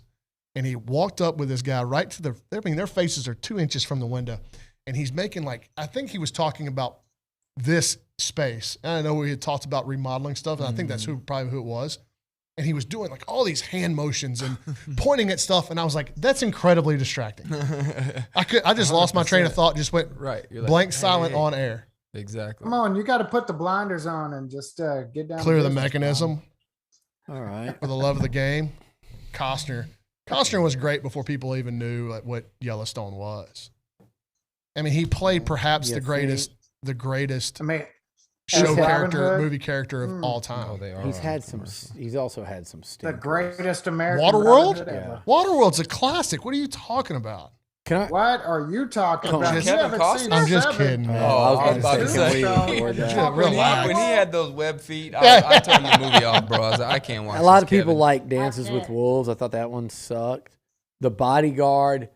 It's Whitney long. Houston carried it. I can't take Kevin Costner seriously as a bodyguard. He's great in sports flicks and in that kind of Uh-oh, stuff. here Here we we go. Oh, draft day was good. Oh, way to go, Zane. Where were you at, brother? It was Clay Deasy. Here, that's Dewberry. There it is. Oh, Cam my gosh. Dewberry, Wow, 6'4", Cam the man. Noobs. Look how many 285 people are pound, texting me. That's so offensive lineman, and we also had Jahad Campbell go to Alabama in that spot. But this is what A&M, a huge recruitment for perception, wow. for depth, for potential instant impact. A&M lands a priority target on the offensive line in Cam Dewberry. Why don't you start us off there, Leone? Yeah, I mean, we were talking a second ago about him. I mean, there's no question that he's the most instant impact ready O-lineman that we signed in this class and probably in the state, in my opinion. I mean, very similar to when Kenyon came in. He honestly looks a little bit better than Kenyon did physically, I think. Obviously, they're both phenomenal, but watch on the film. I don't know if it'll be up there long enough, but when they line him at right tackle, he pulls up into the A-gap, just goes straight up above through where the center was and smokes the middle linebackers. And you can see he's got great hand placement. He uses his body well for leverage. I mean, this guy's just got everything that you want in an offensive lineman. I mean, he's going to be a multi-year starter. He's going to play in the NFL for a long time, God willing. And I mean, he's just a huge get for this football team and Coach Henson. And hats off, man. Yeah, I mean, it's a continued outstanding work by Josh Henson. A guy you had to have, a guy you absolutely had to land. We got Nolen Buchanan there on the scene, so we should be hearing from Cam in his camp, as well as Tascasita. Live on that, or what's I don't know. I don't know if Nolen's going to be able to come in live. We're asking a lot out of him. Nolen Buchanan. The last time he's done that was with Johnny Moxon. Oh yeah. What if he hits him? What if Dewberry hits him? Well, Cam Dewberry's only one man. That would be amazing. Nothing. We should have prepped that. My God, if we had any kind of foresight, we would have prepped that and let Cam Dewberry do that and just shock Nolen. Could you imagine that there would be a definite gap before when Nolen realized what had happened? Maybe a 4 to 6 second silence. And, man, Brauninger, you dropped the ball. How did I drop the ball? You could have planned that with Cam Dewberry. Listen, this is Jimbo Fisher in his first year of coaching at Texas A&M. Went to watch Kenyon Green and saw a 9th grade tackle playing and was like, who is that guy? And we will be recruiting him. Yeah. And Cam Dewberry's been on the radar ever since. And this is a big get for a lot of reasons. Number one, I think A&M really needed 4 O-linemen in this class. 3, even coming out after 6 the year before, 3 felt light to me. I felt like they needed to sign 4. I think he fits exactly. I mean, he is SEC West to the core in terms of type player he is, the physicality, like we said, ready to play, the athleticism. But it's also a monster head-to-head win over Texas. And Texas did all they could. They did everything they could. They threw the kitchen sink at that deal. Went all out. And it was 2 rivals that prioritized them to the utmost degree, and the Aggies won out. Kenyon Green gets a ton of credit there. Josh Henson gets a ton of credit. Jimbo Fisher, but also just Cam. I think Cam and his family felt most comfortable with Texas A&M and at Texas A&M, and just kind of what they were doing here. And just like you said, Bronny, A&M had proven, Texas was pitching that the freshmen are going to play, and they will there, but not all of them will when you sign 6 or, if Cam went there, he'd have been like the 6th or 7th guy. But he's seen it live and in action with these coaches in this program as recently as last season, as close to home as Kenyon Green, that I can go in there, and if I'm good enough, I can start as a true freshman. And, man, if anybody can, he's got a real shot on the old. When you talk about O-linemen and say, well, who can start? Last year we said Bryce Foster. We thought Reuben Father was a year away, and look at the development he had on campus. I'm saying, though, you said Bryce Foster is capable of starting, and sure enough, he did. You said the same about Kenyon, and I'm going to say the same about, I think we all agree, about Cam Dewberry. He certainly can. And listen, again, to sign Cam Dewberry and Walter Nolen in the same 5 minutes tells you everything you need to know about how Texas A&M recruits now.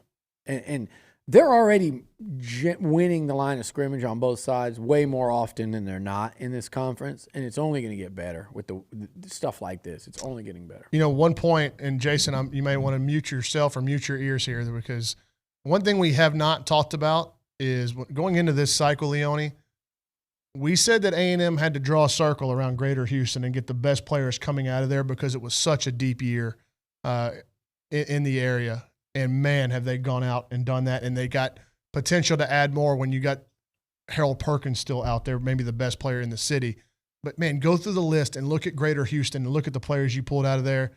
Just a remarkable job in the Bayou City. And really, the more you drive around down there and you're going from Katy to Tascasita, back to Missouri City, up to the Woodlands, you're signing guys from all over the city. And it's turning Houston maroon. Yeah, it's right in your backyard, right? It's one of the 5 biggest cities in the United States of America, and it's 80 minutes away from you now with Highway 249, the Aggie Land Expressway. And so being able to build those relationships like this staff has done there, and like you said, kind of circle the wagons around the city and paint it maroon, it's a win. I mean, you're not going to go wrong because there's constantly families moving to Houston. There's so much talent there, obviously across the state, but I'm I'm from the Houston area. I've played against a lot of schools in Houston, and man, there's just a significant amount of talent in that city, and it's just unbelievable what they've done, what the relationships they've built, and it's going to be fun to see how they continue to develop those over the years, because it pays off, man. Integrity, doing what you say you're going to do, all those things pay off. And coaching in the high school world, you know this, Bronny, it's a small community for as big as it is, and integrity and doing the right thing goes a long ways. All right, Luch, are you sticking around through the end of this thing? We're going to stay live here until 4 o'clock, correct? I'm going to zip over. What do we have right now in this hour? Is it potentially Marcus Groves, Killebrew, and that's it right now, right? Hal was the one that had the tabs on all that. Do we have a time on Groves, Killebrew? Enai White and Enai White. I don't have Enai is at 4. Okay. I'm going to run across So the street. I think and he'll be be back. just outside. We're going to run over and be back and probably back in time to eat another cookie, because I think A&M will get another commitment or two in the next hour or so. Okay. So you can keep this go. Why don't you keep it going Until until 4? Enai White? So that's at 4:30? He said it's 4, but he's saying it might run a little late. But yeah. Yeah. Okay, we'll go all the way through the Until Enai Enai, White announcement. Perfect. Yeah, And that'll give I'll us- come right back. You'll be Okay. back. I might have to jump before then. So me and Jason, we can get Yeah, I can rock till 4 for sure. okay. I've got something at 3:40, but other than that, Hal's I'll got be- something at I'll hop 3:40. back Maybe down. just me rocking by No, myself. I can stay with you till 4. Okay, I'll yeah. pull back in. Okay. I'll pull back in. And after that. Dalton, if we need to, we can get some questions from people in the chat. Luch, Yeah. you think that'd be a good idea as we try to space this thing out? Yeah. I'm Yeah. trying to get all the tweets and stuff out to Yep, for about sure. Dewberry and Big day, man. Good job, Luch. that's the Maroon Goons, Appreciate baby. you. Yeah, what a day for the Maroon Goons. And you know what else? You know, in a day that when you look around the country, Leone, and just look at some of the quotes that are coming out from Rick Neuheisel to Dabo Sweeney, and a lot of the talk, I saw Danny Cannell, which, you know, his opinion really doesn't matter all that much to a lot of us, but talking about NIL. And, you know, A&M, I've said it many times, they're set up just as good as anybody in this new age of college football, because you're talking about a fan base that's so passionate and so engaged. Just look at the numbers that TexAgs has done over the last week. That running recruiting thread was over 800,000 views. It's incredible. But you talk about not only just the fervor and the passion of the A&M fan base, but you're talking about a enormous network of people that care at that level. Yeah. So you're going to, an enormous amount of people that are successful in business and industries across the state of Texas, across the United States.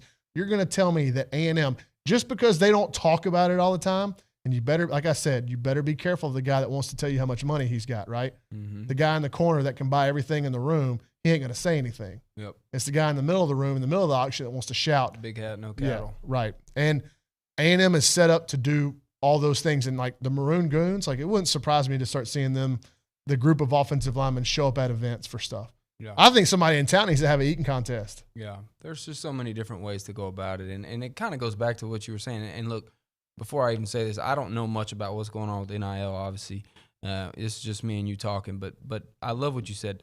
It's like Jimbo and this staff when they're recruiting. They're not out there negatively recruiting about other teams. They're talking about themselves. This school, this alumni base, one of the largest in the world. There's some heavy hitters that have graduated from Texas A&M. There's some very passionate fans. There's some very passionate people that want to see this program do well, including everybody in the Bright Complex. You are an absolute fool if you don't think that we are doing things the right way and setting these young men up to take advantage of it legally, the best of their ability to position these kids for success. Jason, Brandon brought up a good point there.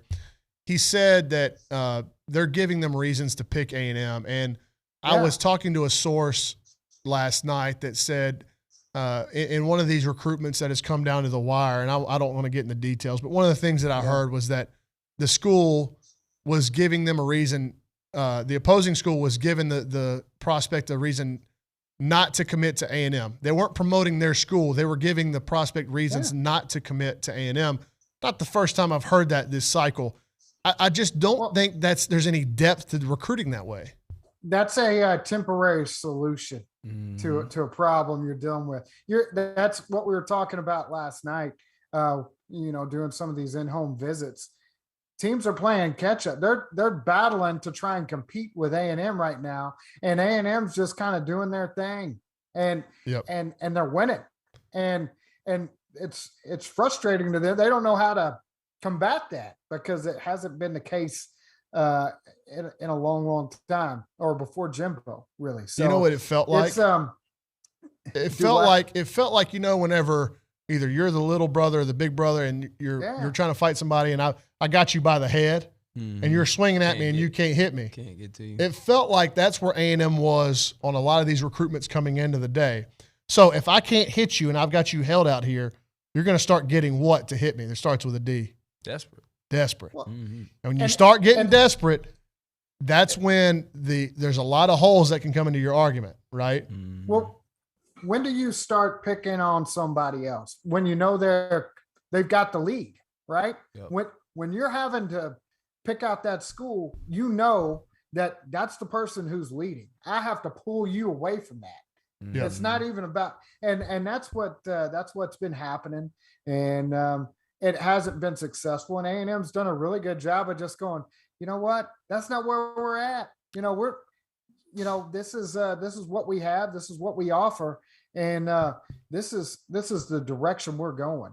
And I think, Jimbo and this team, they didn't have the season that everybody envisioned, but all the problems, they're fixable, and you can point to the solution. It's not like, oh man, it's not like there's some, chemistry issues and infighting and things like that. It's, hey, we had some tough luck with injuries, and we were competitive in all these games, and we're a couple pieces away.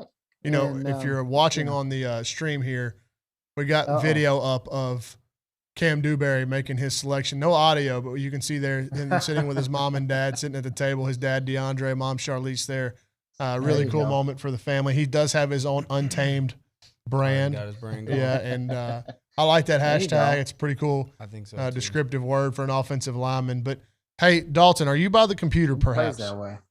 I'm here. What's up? Yeah, we'll start taking a few questions from the chat if anybody's got them as we anticipate. Just pick one or two, and we'll break it down and talk for a little bit. We don't want to do this for a whole hour, but as we head into 4 o'clock and a decision from Enai White, kind of help us move things along here. Yeah.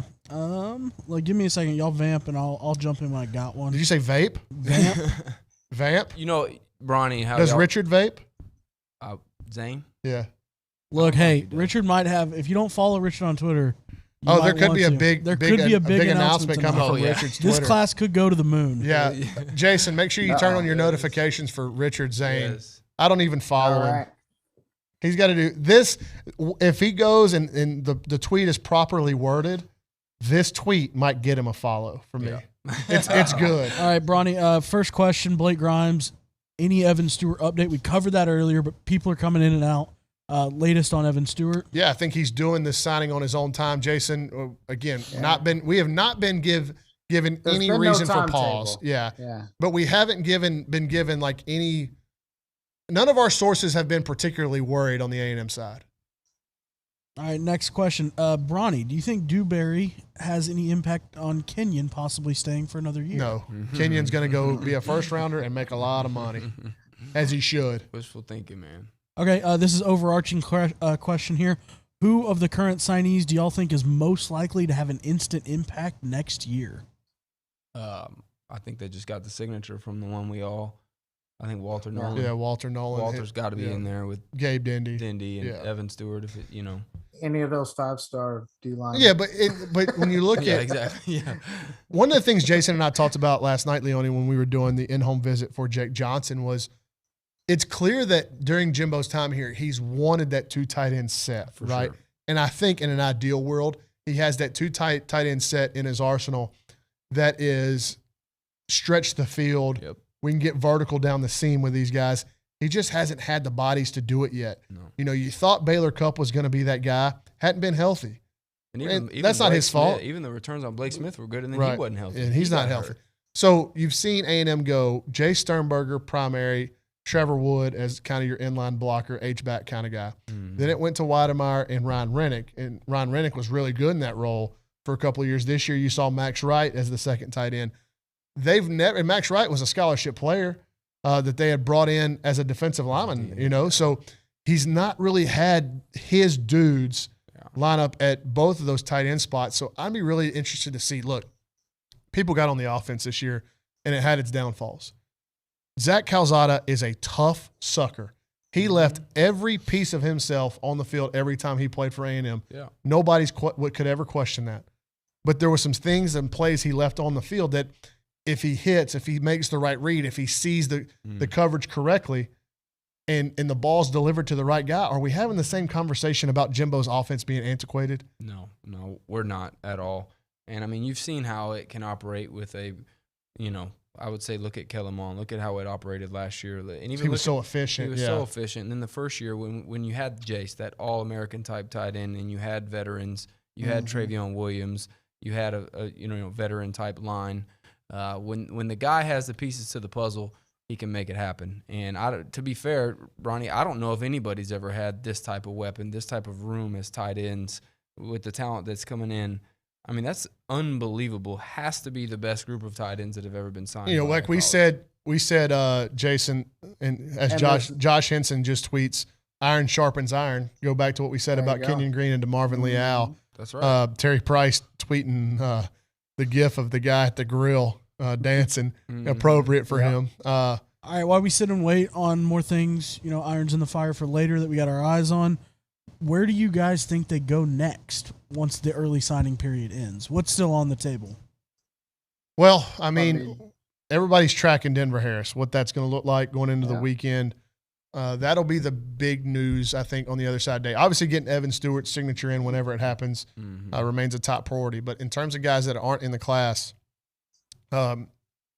Denver, and then you go into that final window, Jason, and there's really 3 targets left. And I would even venture to say, if you land Denver and you land Marquise Groves-Killebrew, so if you get 2 more DBs in this early window, I don't know that Jacoby Matthews is like that high up your priority list still. That'd be interesting to see. And I know Florida's creeping back into that race. I don't know. I think I think he's still got a spot. I think you're looking at, you got Shamar and you got Perk and you got Jacoby. Those are your main 3. So, and you'll know something on Perk probably before the other ones. Perk he has a fixed date in January 2nd at the Under Armour All-American game. I'll be there for that. Do you want me to read through that list of Aggies now in that game? Yes, that'd be great. I got it right here on my phone. UA list. Yeah, just look at the signing class. It's pretty much all. Yeah. So, and minus about 4 that are. Now some of these I can cross off. This is Under Armour game. Under Armour game, and I need to add Cam Dewberry to the commit list as well as Anthony Luke. All right, here we go. So here are the commits that are in the game. Okay, it is Cam Dewberry and Anthony Lucas, Walter Nolen, Bryce Anderson, Bobby Taylor, Connor Wigman, Malik Sylla, P.J. Williams, Donovan Green, Evan Stewart, Le'Veon Moss, Gabriel Brownlow Dendy. Those are all the commits. And then targets. What's that? There was some talk about Kamari Wilson. I know we were talking about it earlier. He's Florida. He's at Florida. Yeah. Then the targets there, Harold Perkins, Denver Harris, Jacoby Matthews, Shamar Stewart. So if presence of those guys. What? From A&M, I mean, to have that type of a presence. I mean, usually you have 1 or 2 guys there, and you're like, maybe they can get a conversation. I was swamped the year that Haynes was there. There was a bunch. I was like Haynes, Chris Morris, Akinola. There was a bunch of A&M guys there that year. I don't know how I'm going to pull this off. Yeah, it's a lot. The way of they do media day there is really good though. It's a good setup. It is, and I don't. Some of this stuff too. You got to get creative with your content because like all these guys we just talked to, Under Armour game. They arrive on the 26th or 27th. Today's the 15th. Like, what am I? So, 10 days later, what do you I'll crowdsource some questions that they want to know. We'll do some fun stuff with them. Yep. And then it'll be about photos and video and all that kind of stuff from practice. But A&M's never in any All-Star game had that kind of presence. And you're right, Leone. That's the first time I really thought about it. What kind of influence will all that group of commits have on a guy like Perk and Shamar Stewart? Those All-Star games, man, everybody's trying to flex. Everybody's trying to be cool. And you have a bunch of downtime. You have a bunch of downtime, and they're going to be just hanging. And, hey, are they doing the Future 50 around that same time still? I know they did. Yeah, they do it toward the end of the week. Yeah. What's that? What's the all those future guys are It's the down there. next, So like, the you got the 23s. 23s. Oh, okay. Yeah. Under And, Armour picks them. So Yeah. Okay. yeah, so you've got those guys down there as well, and Yep. you got a big group of A&M signees and prospects. It makes for a influential situation. Jimbo Fisher is Yeah. at the mic right now. By Is the he way. Good really? call. There you go. Can we put them up? No, No, I'm not getting in trouble for Okay.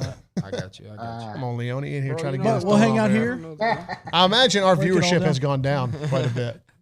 So anything that you need to confess to yourself and to the world or to us, you can get off your chest. Let's be now. clear here by a little bit. There's still 1,200 people on YouTube. Let's go. Who knows how many on TexAgs.com? All right. Well, Shout out to Academy Sports and Outdoors for the Yep, bonus couldn't do it without coverage. Academy. right. The right stuff, the Academy. low price every day. I'll probably stop by Academy That's this right. weekend. Yep, actually. I need to do a little bit more Christmas shopping. Christmas. Christmas shopping. Get your Are you done with spaghetti or yours? something. Me? I did a lot of it online. I took care of my wife's taken care of. I got to get my babies. So I'll probably wrap it up this weekend. I'm bad about. I'll walk into one place and say, "Can I get everybody done here?" That's the way to do it. If you can knock that out and be that strategic, Hey, that's the way to do it. Amazon's I'm not gonna lie, Amazon's the go-to. Hey guys, how about we Or- circle back and do some film study while we wait? We got Yeah. stuff in the Let's do it. waiting. Leone, you're the analyst, man. Pick one. Pick a guy that we haven't talked about this afternoon. Can we talk about guys that you probably don't have them? Who's that? Perk. I mean, well, we can. Give me a minute. No, don't. I don't want to make you work any harder than you already have. I Today, mean, just give me Dalton. like Really, 5 minutes. What By about the way, Malik? hey, time out. Yeah, we can go. Let's go pull up Malik Sylla. Okay, give me And 1 second. I do want to say this. We give Dalton a hard time a lot. He produced 171 unique pieces of content in terms of graphics.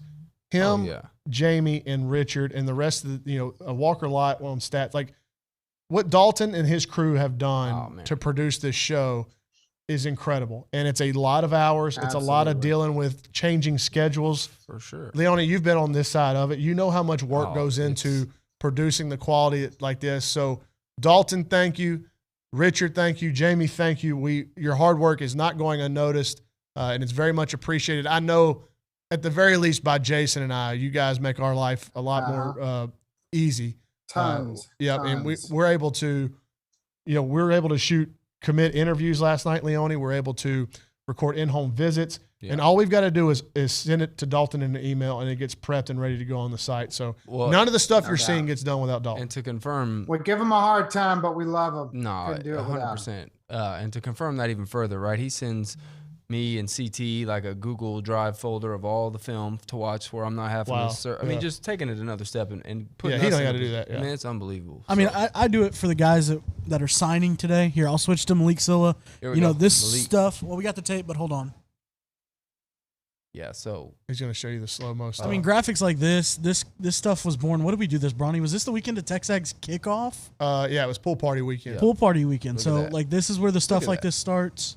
that's unbelievable. The There's signing nobody in day the journey country did doing not this. start a couple weeks ago. It started months ago. Yep. This is stuff whenever we have, the setup and they're like, hey, if we get guys by, let's shoot this. And this was in July. Let's shoot this so we can have it on signing day. So it's, 6 months in foresight to get this stuff ready. So let's go to Malik Sylla on the tape, Leone.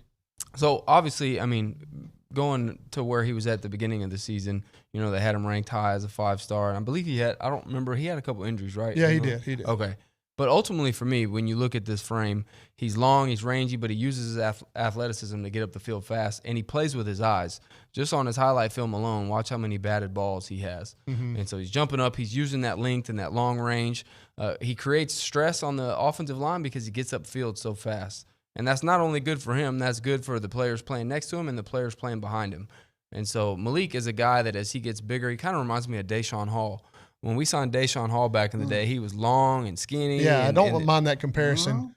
Deshaun's not near as twitchy. Was not near as twitchy as Malik. For sure, that's what I'm saying. He's a much. But Deshaun was pretty twitchy. He wasn't in this level, though. He ended up He's being not that Malik way. Sylla, but he was a basketball guy that Correct. was fairly new to football. That's So, exactly right. And so, man, yeah. once this guy gets a chance to spend a year with Terry Price and Elijah, and then in the weight room, I think that you're going to see him grow Slocum into. Dining Hall. Yeah, he spent some time in Slocum Dining Hall. I mean, Yeah. you're talking 2 years, right, as a redshirt freshman.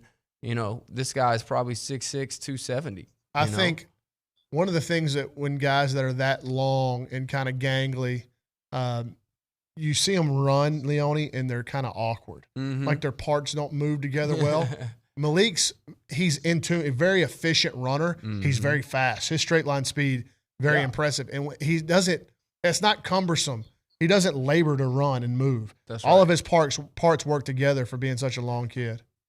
No, 100%. And that's what I'm saying is you put some muscle mass on this guy. His flexibility improves, being able to dip coming off that edge, and give him some strength and some confidence. He uses his hands well, another thing you want to watch for guys on the line of scrimmage. But I think as he gets older, and as he matures and puts weight on, I think this is a guy that's going to, can potentially be like a Tyree Johnson, where he's coming in on third downs and what he's coming in for. He's coming in to get to the quarterback. Turn that edge. And that's what Tyree has really come on in his career as an edge pass rusher. So, Isn't that crazy? You're talking about number 65, 66 player in the country. Like, let's give him a year or so to develop. I mean, that's the type of talent that this team is bringing in. Jason now. and I I don't forget what we were talking about, but I'm sitting there scrolling through the class. And I think I was trying to find Theo Öhrström's TexAgs page. And I'm scrolling through it, and I'm like, he's at the bottom of the class. This kid may end up being the best one. Dude, it's crazy. Like, it's truly people insane. sleep on his physical gifts. Dalton, let's go ahead and pull up Theo. Oh, Yeah. Oh, Theo's good. Yeah. you remember when he walked into camp? I mean, it was just, what in the world are we watching? This kid is off the charts athletic. One thing, you can see it on the tape regardless of who he's playing against or what fields he's playing on or what's in the background of some of these American football fields, I guess they'd call it in Sweden. But one of the things that I think the adjustment is going to be, Leone, speed of the game, clearly. Yep. But understanding football at this level. Yeah. Like, we talked to some folks, some sources that were talking about Jordan Moko making the transition from rugby and Australia to American football and just understanding, like, look at this field. It doesn't even have hash marks on it. I know. So understanding, like, how it is in offenses, like, you're expected to be on inside the hash, outside the hash, top of the numbers. Why is it important for you to be at the bottom of the numbers? Right. It's 5 steps once you get to the hash and across. Like, there's different kind of mechanics and metrics that Jimbo uses to call plays that this kid has just got probably not much of a feel for. Yep. And understanding being an inline tight end and blitz pickups and calls and all on top of all that, living in a brand new country. Yeah. Right? And living in a state where I would imagine the climate difference between Uppsala, Sweden, and College Station is pretty big. Yeah. So there's a lot to adjust to, but man, the athletic gifts here at such a big body, 6'6", Boom. 245, and he stacking the runs DB. like a deer, man. Stacking the DB as a 6'6". I'll tell you. Go ahead. Hal, I'll tell you something else he did in the bigger games. He stepped up and put up his biggest numbers. So I like it. He's got some gamer to him. So, hey, I got to step off here. I'll let you guys handle business from here. All right, All Haller. right, Hal. Have a good day, brother. Now go ahead and finish your thought there, Leone. No, I mean, you're watching this guy, and look at his routes. I mean, we were just talking about Malik and kind of how sometimes these long, lean kids can kind of look a little bit awkward as they run, and how Malik doesn't, but neither does he. I mean, watch him come off slant, puts his foot in the ground, gets upfield, splits the DBs. I mean, touchdown, easy. I mean, you're just not used to seeing 17, 18-year-olds, 6'6", 245-pound guys come off the ball like that. Like that's a raw route right there, right? Like he just no kind of stick. stems it in a little bit, Yeah. but still, I mean, that stuff's going to get honed in. Like you said, the adjustment, when you start practicing with Quarterback ain't throwing the ball bad right there, huh? No, not at all. Put it right on him out And there. the game must be growing out there because this is essentially huddle tape that they've got in Sweden. Yeah. So they're recording all this stuff. They're trying to learn the game and grow it. Dalton said we had a request from somebody in the chat that want to see Jake Johnson. Jake Johnson. It'll be my first time seeing Jake Johnson besides if Oh, we really? watched it today. Yeah. So let me see. I There's watched a some real little bit sun, of it this morning. Yeah. Yeah. I mean, look, again, because we talked about this earlier. Another guy that's 6'6", 200 plus as a tight end, but he gets down. You see footage of him inline, but releasing off. Like that's a polished route. Yeah, that's and let's not forget who his older brother and his dad are. That's exactly right. Been around high-level football for a long time. Grown around the game, a little wheel route up the sideline. That should have been a back shoulder throw, huh? He's open. Oh, that's a good He catch. didn't catch that. Yeah, he did. Unbelievable. Yeah, look, out wide, 6'6", 230, and then hand in the dirt, blocking, stem him upfield, high point the ball, take it off his helmet. Thank you. A&M, Billy brought it up I can't remember. We've done so much airtime today and so much content. I can't remember when he talked about it, but A&M's struggles this year in the red zone. Guys like Donovan Green and Jake Johnson, because they allow you to leverage defenders in the run game because of the extra blockers, but then also the play action game. And Jimbo wants to build his entire offense around what? The running game. Correct. Right? And he's got the horses in the backfield. He's recruited the horses up front to make that effective.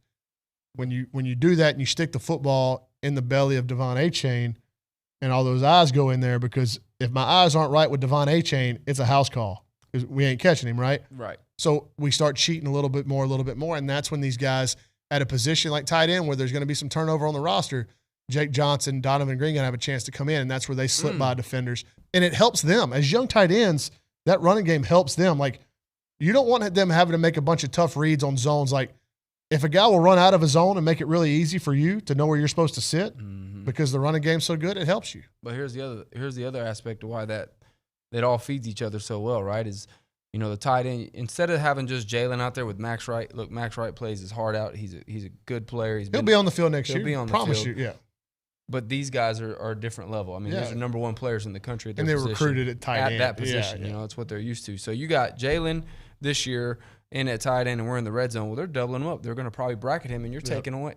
Well, now you got Donovan Green and Theo or Jake Johnson in there. So then they can't double team. So a mismatch is truly a mismatch. You don't have help over the top. Yep. But then also, if you're passing the ball well, or the tight ends are blocking in 12 personnel, you got an Evan Stewart, you got a Chris Marshall, you got someone like that can take the top off the defense. It just constantly just goes. And then the legs of Haynes King or Connor Whitman. That's right. Or even if it's, if Max Johnson is the guy next year, whatever. That's one thing that you didn't have this year when Haynes went out. Zach really wasn't all that mobile, especially after getting beat up like he did, and he was essentially playing on one leg. Right. All those guys can move around the pocket. Max Johnson killed A&M a couple of times in that last game with his ability to get out of some tight spots. One thing about Max Johnson, he's really strong in the pocket. Like, guys hit him, and he shrugs defenders off and keeps plays alive. But Dalton, let's go to we're approaching we're about to hit 6 hours live today, guys. Yeah. So I just want to say thank y'all to all of y'all. I know people are loving this. It's very clear by how many people we've got engaged and still watching. So I just want to get that out there. If they're listening to our bull crap, if it's they must not have anything to do today. They're off work. It's like everybody called in sick today. Yeah, getting close to happy hour. It's Christmas, man. I'm sure we've got people in this chat that have been drinking since breakfast. Oh, term doc. Indeed. I thought I could smell some red wine. All right, Dalt. We'll take some more questions from the chat. Okay. Let's let them queue up after you've asked that. Let's see here. More questions about Evan, guys. Come on, we've covered that. While you're pulling up questions, Ronnie, you were talking earlier about how kind of Jimbo and the staff navigated all this stuff, and there's so many different things coming at these kids. Listening to a guy, Ben Stewart, used to lead Breakaway here. He talked about this Navy SEAL that would head into battle, and he was interviewing him about how he stayed so calm, because there's so many things when you're getting ready to go into battle that are outside of your control, like what time they send you in, what type of vehicles you go in with, what part of the city you're getting placed in. Do you know much about the opposition when they go on these crazy missions? And this Navy SEAL was talking about how he takes the things in his mind that he can't control and he places them outside into the circle of concern, right? And so he puts them there, he kicks them out so he can be absolutely focused when he's going into battle on the things that he can control. So that circle of control versus that circle of concern. And so when you think about that, there are so many things that this staff has had to face, this competition, this negative recruiting, the lying, from coaches saying this coach is going here. The coach is only focused on what they could control, and you can tell that that's what they did and that they excelled at it. And that's a really impressive thing in today's world where kids are being misled and integrity is not really that important out there. And there's money, too. Yeah, and what are you going to do when all those shallow recruiting arguments, not even arguments, but shallow recruiting points being made by other schools are washed away by what A&M does and the actions that the coaching staff takes? Like, where do your talking points go? Yeah. Where do they shift to? Look, I don't want to talk about what's going on in Austin because of what's happening in College Station. Yeah. We shouldn't spend any more time than necessary because of what A&M's doing today, 100%. how historic it is and how historic it could be going forward. But it was just, I think they felt like their backs were against the wall. For sure. With a head coach that's 51-42. He went 5-7, 6-game losing streak, lost to Kansas. the desperate word came up. 100%. I've said it often to Jason. I said it on the air. People were talking about, is it true that Steve Sarkisian brought in Harold Perkins to watch the last half of the Arkansas A&M game in his office? If he did, that's not recruiting. That's desperation. Yeah. Is it true that it's not like you have to recruit. You have to build. The relationships are what wins. Mm-hmm. In the long term, you may get a guy or two that you can fuzzy it up and pull the wool over their eyes long enough to get them without the relationship. And that happens all over the country. But this staff, more so than any other group that I've ever covered in Texas A&M, since covering recruiting at A&M, the relationships are just long-standing. And how do you know that it matters? Because you get a guy like Gabe Brown-Lodendi, who committed to Oklahoma, but never had a bad thing to say about Texas A&M. And the way that the A&M staff handled it, when Gabe called him and said, hey, I'm going to pick Oklahoma, that left the door still open that if something happens, he was going to come back. If you freak out and lose your mind and you start getting desperate and saying things and trying to make promises of things, you'll lose them. Yeah, you kill yourself. You'll lose them. Yeah, I mean, again, that's just professionalism. That's maturity, and it starts where? It starts at the top.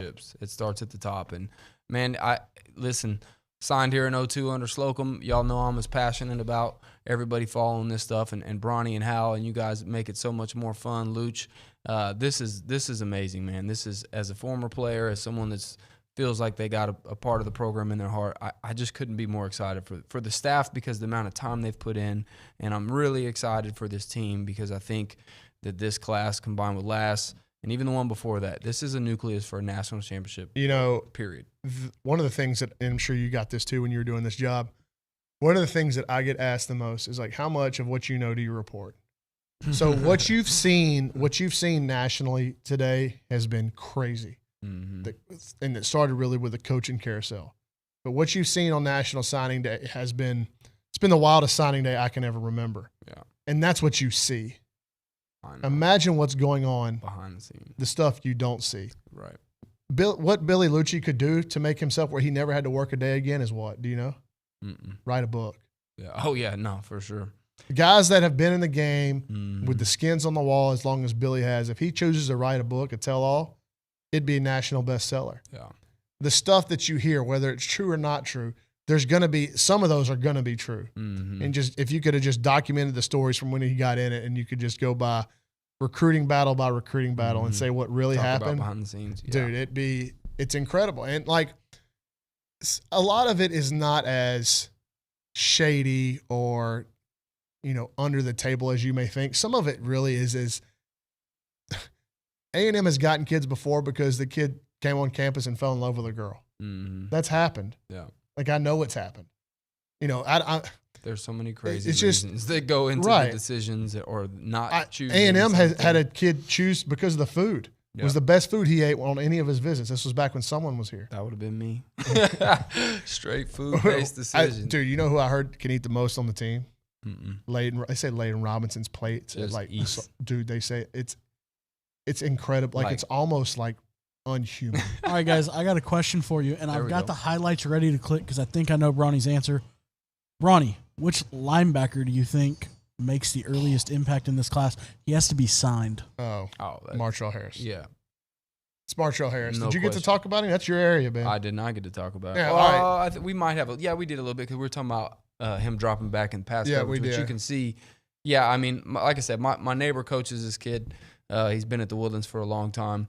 And he just can't stop raving about this kid. There's some of these clips are from whenever he was at Grand Oaks. So when he moved to Texas from Baton Rouge, he actually went to Grand Oaks, which is over the new school in the Oak Ridge area. Yeah, and then transferred to the Woodlands. So he had to sit out a year. Mm-hmm. Then he lost his junior year because of the collarbone injury. Mm-hmm. The senior, I think these are all junior clips. I don't know that he ever posted his senior tape. This is Grand Oaks here.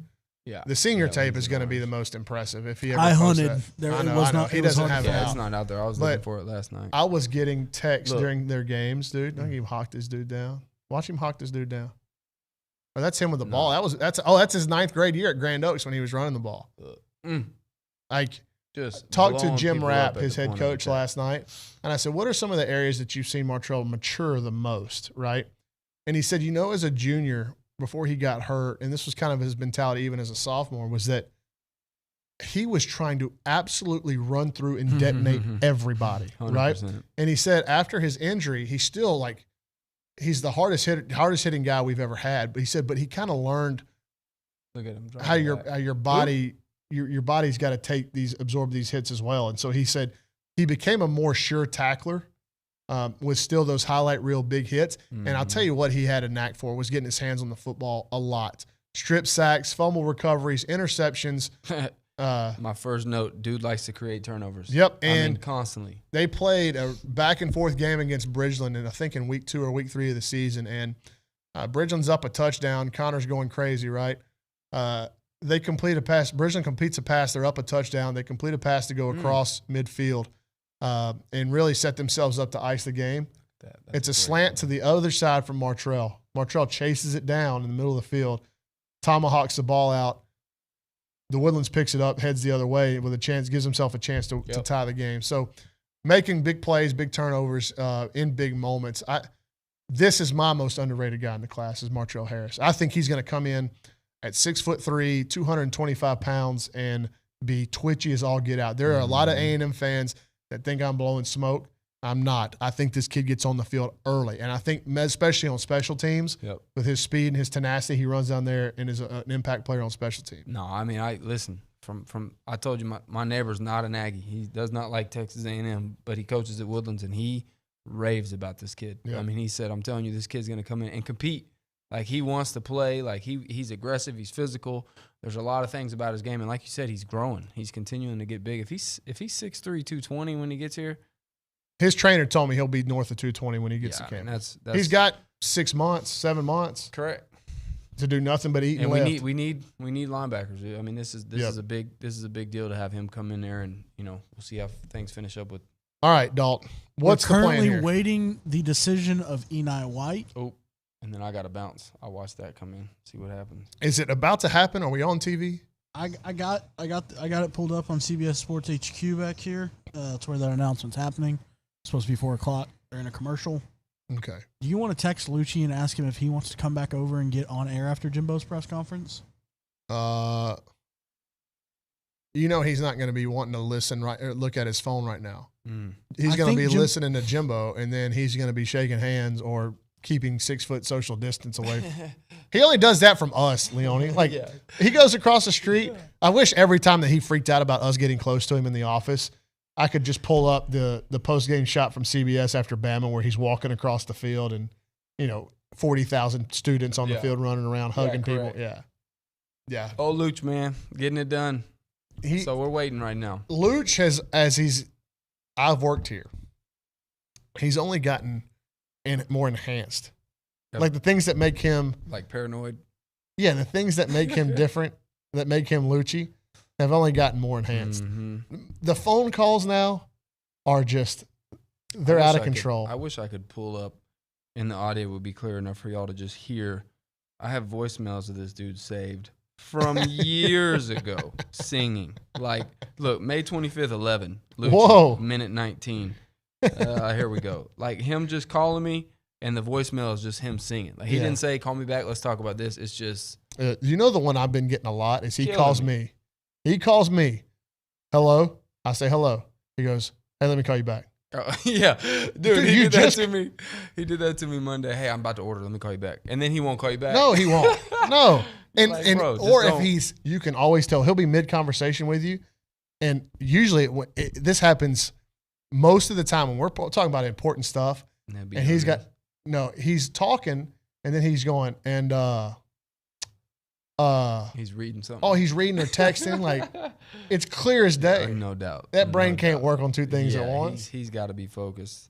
And he's built something incredible as evidenced by the traffic that's been produced on this website this week, man. No question. And y'all have helped him do that in an unbelievable way. Jimbo Fisher says Haynes King has returned to practice. There you go. Oh, true freshman Blake Bose is the expected starter in the Gator Bowl. Wow. That's from Luch on Twitter a few minutes ago. True freshman Blake Bose from? Port Neches Grove. Port Neches Grove. Somebody played Cherokee. Yep, that's right. Hal just texted and said Evan Stewart has been putting out TikToks, so he is up and moving around today. He's out. He's got 2.1 million followers on That's it. That's crazy, man. Good for him. So you know what? If you're offering that Leverage guy NIL deals, that like the money, it's gonna happen for him. Like wherever he goes for NIL, you're gonna tell me there ain't 5 or 6 national companies that wouldn't want him promoting their brand to 2.1 million followers on TikTok? Yeah, unbelievable. Yep, You can monetize that for sure. I think it was like over 2.3 million on all social media platforms. As an 18-year-old. If you're a local business in Bryan College Station, you gotta be lining up for that guy. Mm-hmm. Hey, just wear our hats. Howler coming back in, guys. The Howler's coming back. Howler, Give it a second. Hold on. get him back. Yeah, I'm gonna have to jump. There he is. Back. All right.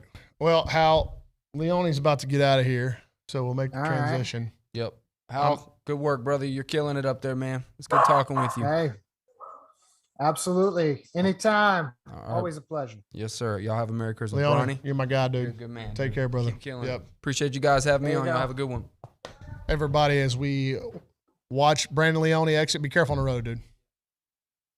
Hal, we're staying here until the Enai White decision, and I'm in the studio by myself. There's an open box of no free advertising. There's an open box of cookies here. I'm getting you know comfortable. what, I'm sliding back in my chair. I wish I Uh-huh. had somewhere to put my feet up. You I'll know, I tell you haven't what, eaten though. anything today. I've had 2 protein shakes. I'm trying to make gains. There's some cookies right in front of you. I can't And, eat those, man. Hal, do you have a timeline Come on Enai White, my friend?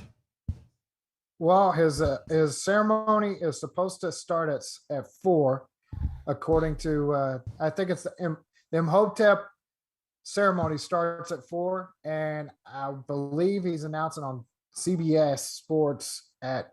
What's the television 4:30. saying, Dalton? All right, here it is. Pate has got Wilt Fong on CBS Sports HQ. Keontae Yeah. Goodwin is actually about to make his announcement right now. Oh, tell me who that is. I will Yeah. let you know as soon as that pops up. Let's see. Shout out Josh Pate. Good dude. He's really good, too, by the way. I mean, he's sensational Yeah, at what yeah. he does. He's been great coming on some TexAgs programming this year.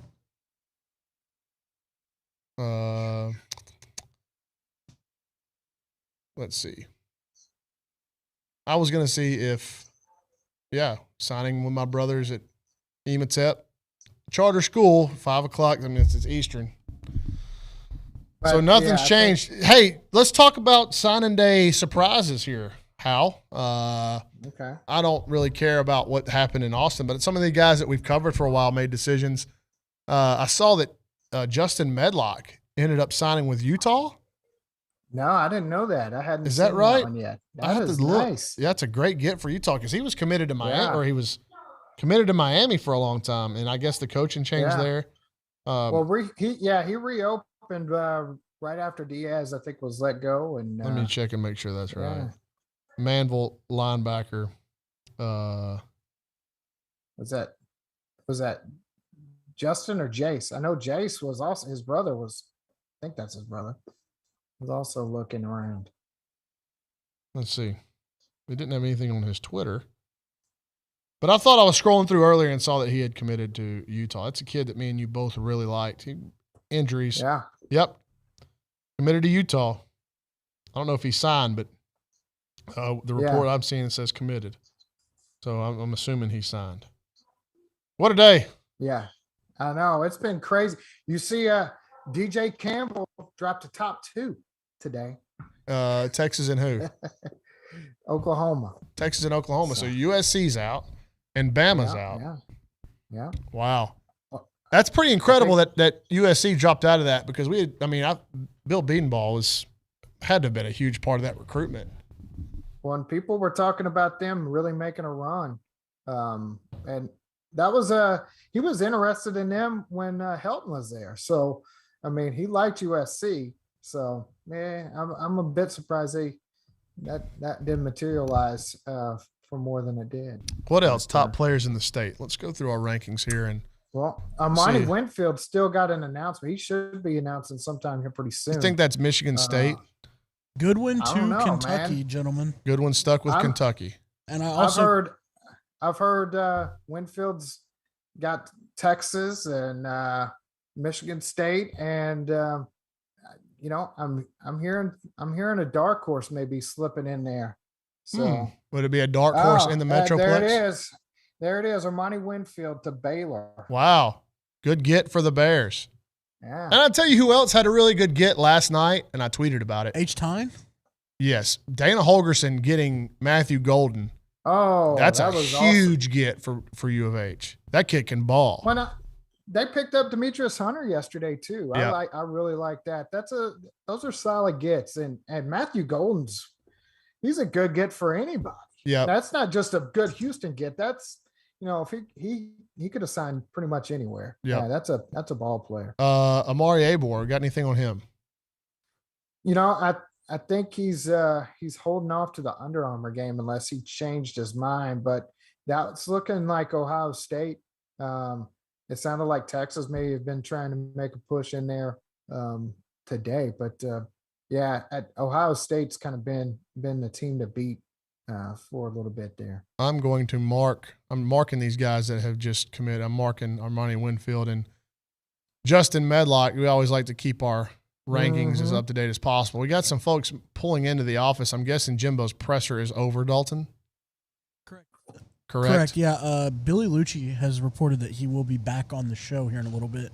As we embark on our 7th hour live this morning, Brandon Jones is here. Brandon, your thoughts on us being live for 7 hours today? I think that's pretty impressive, I want to raise. especially for you, Dalton. We're all asking for raises. Yeah. I'll take a raise too while we're at it. If you're just handing them out. Dalton, I deserve one. We do have Christmas party tonight, and I'm hoping we're not going to be on air until 6. Who did the party don't start till we get there anyway. Party don't start till I walk in. Exactly. What you got, Jason? Okay. I was going to say Savion Red was picking between SMU and Texas. He's one towards the one of my favorites toward the bottom half. I'm just going through our top. DJ Allen, did he sign anywhere? I don't know. I haven't seen it pop up. Faison Wilson? I don't think he has either. So Caleb what Douglas. About Caleb Douglas.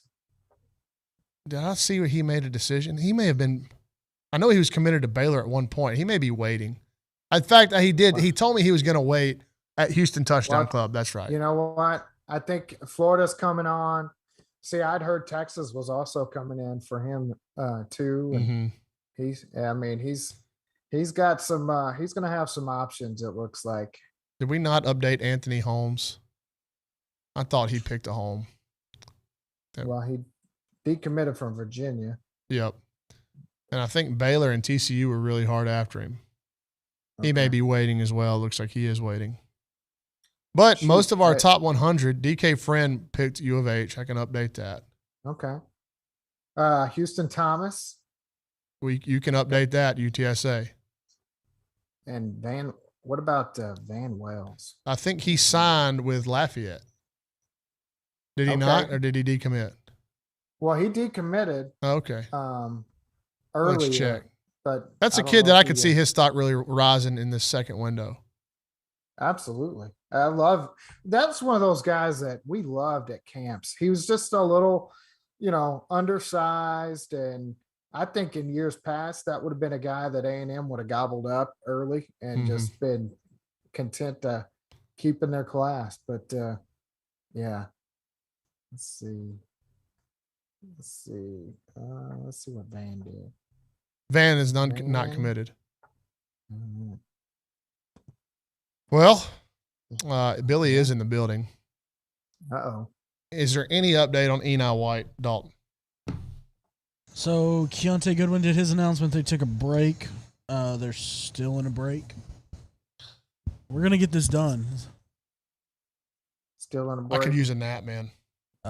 Same. Samesies.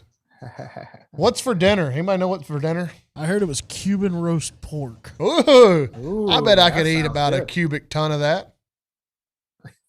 Big fan of the meats. I am a bit. I'll catch a meat sweat too. I've got a sweet Christmas sweater. Jason, I ordered 4 of them. Okay, only 2 came in. The 2 that did not come in, one was I'm not going to say one of them because it may ruin Richard's moment later.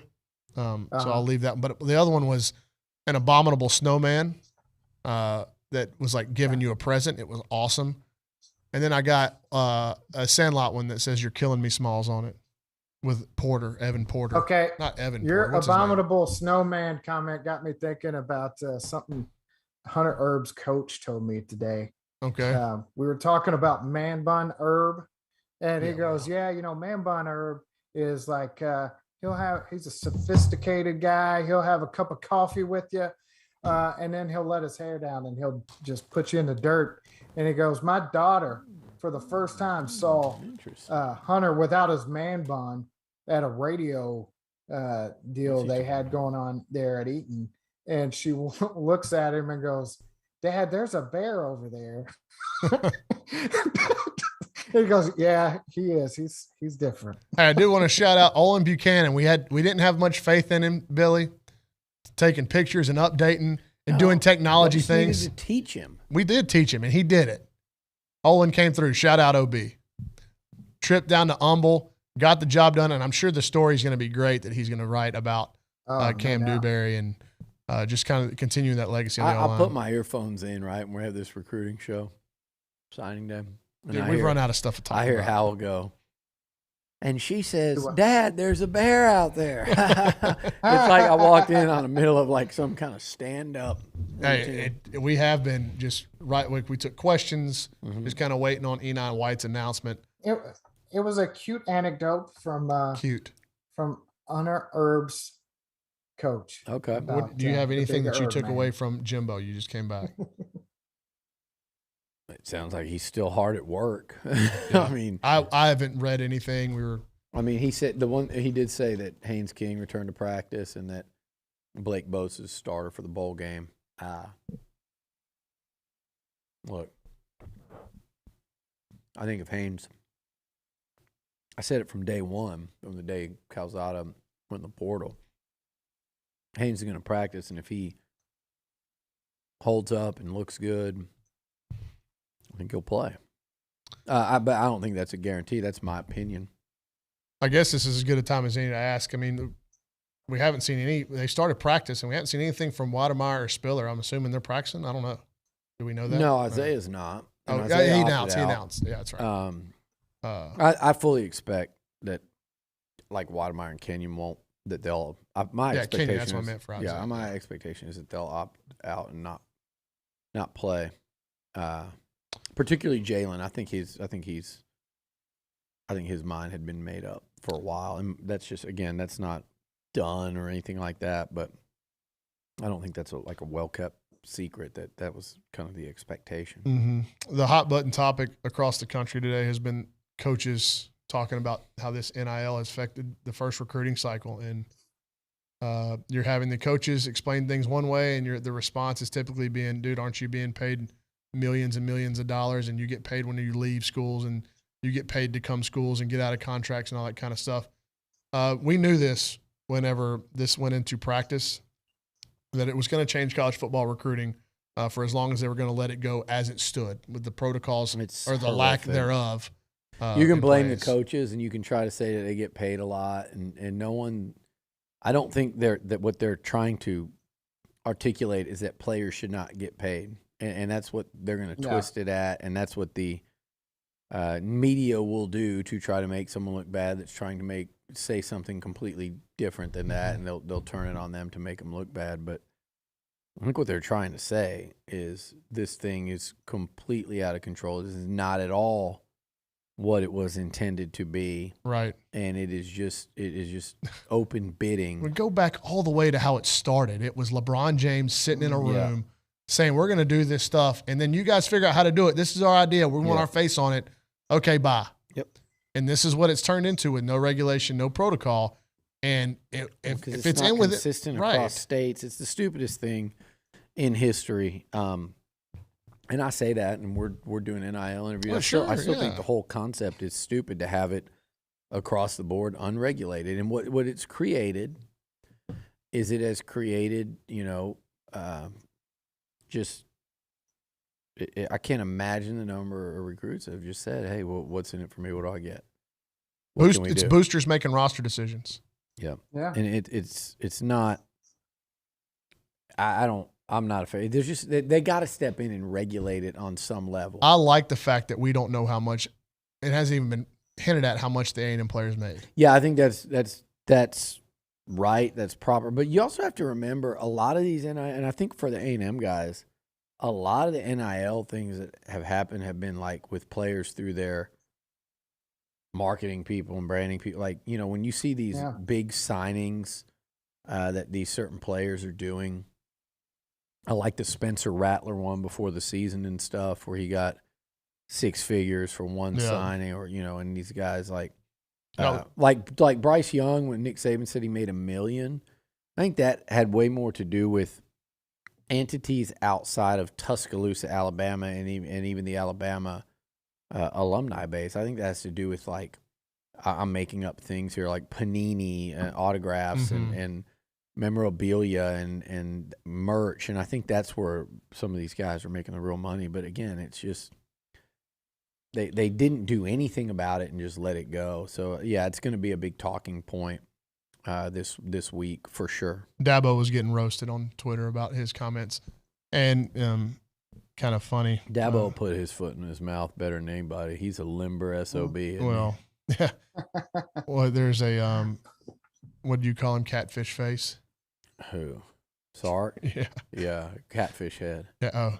It's not his face. He says, he got like a head. He says he's concerned about the imbalance that will exist in locker rooms when some players are getting NIL deals and others are not. Oh, Steve Sarkisian said that. I'm just quoting. This is Cedric Golden on Twitter. Would love to. Steve Sarkisian says he would love to see how those 50,000 offensive linemen hold up in practice versus hungry defensive linemen that aren't getting as much or even nothing.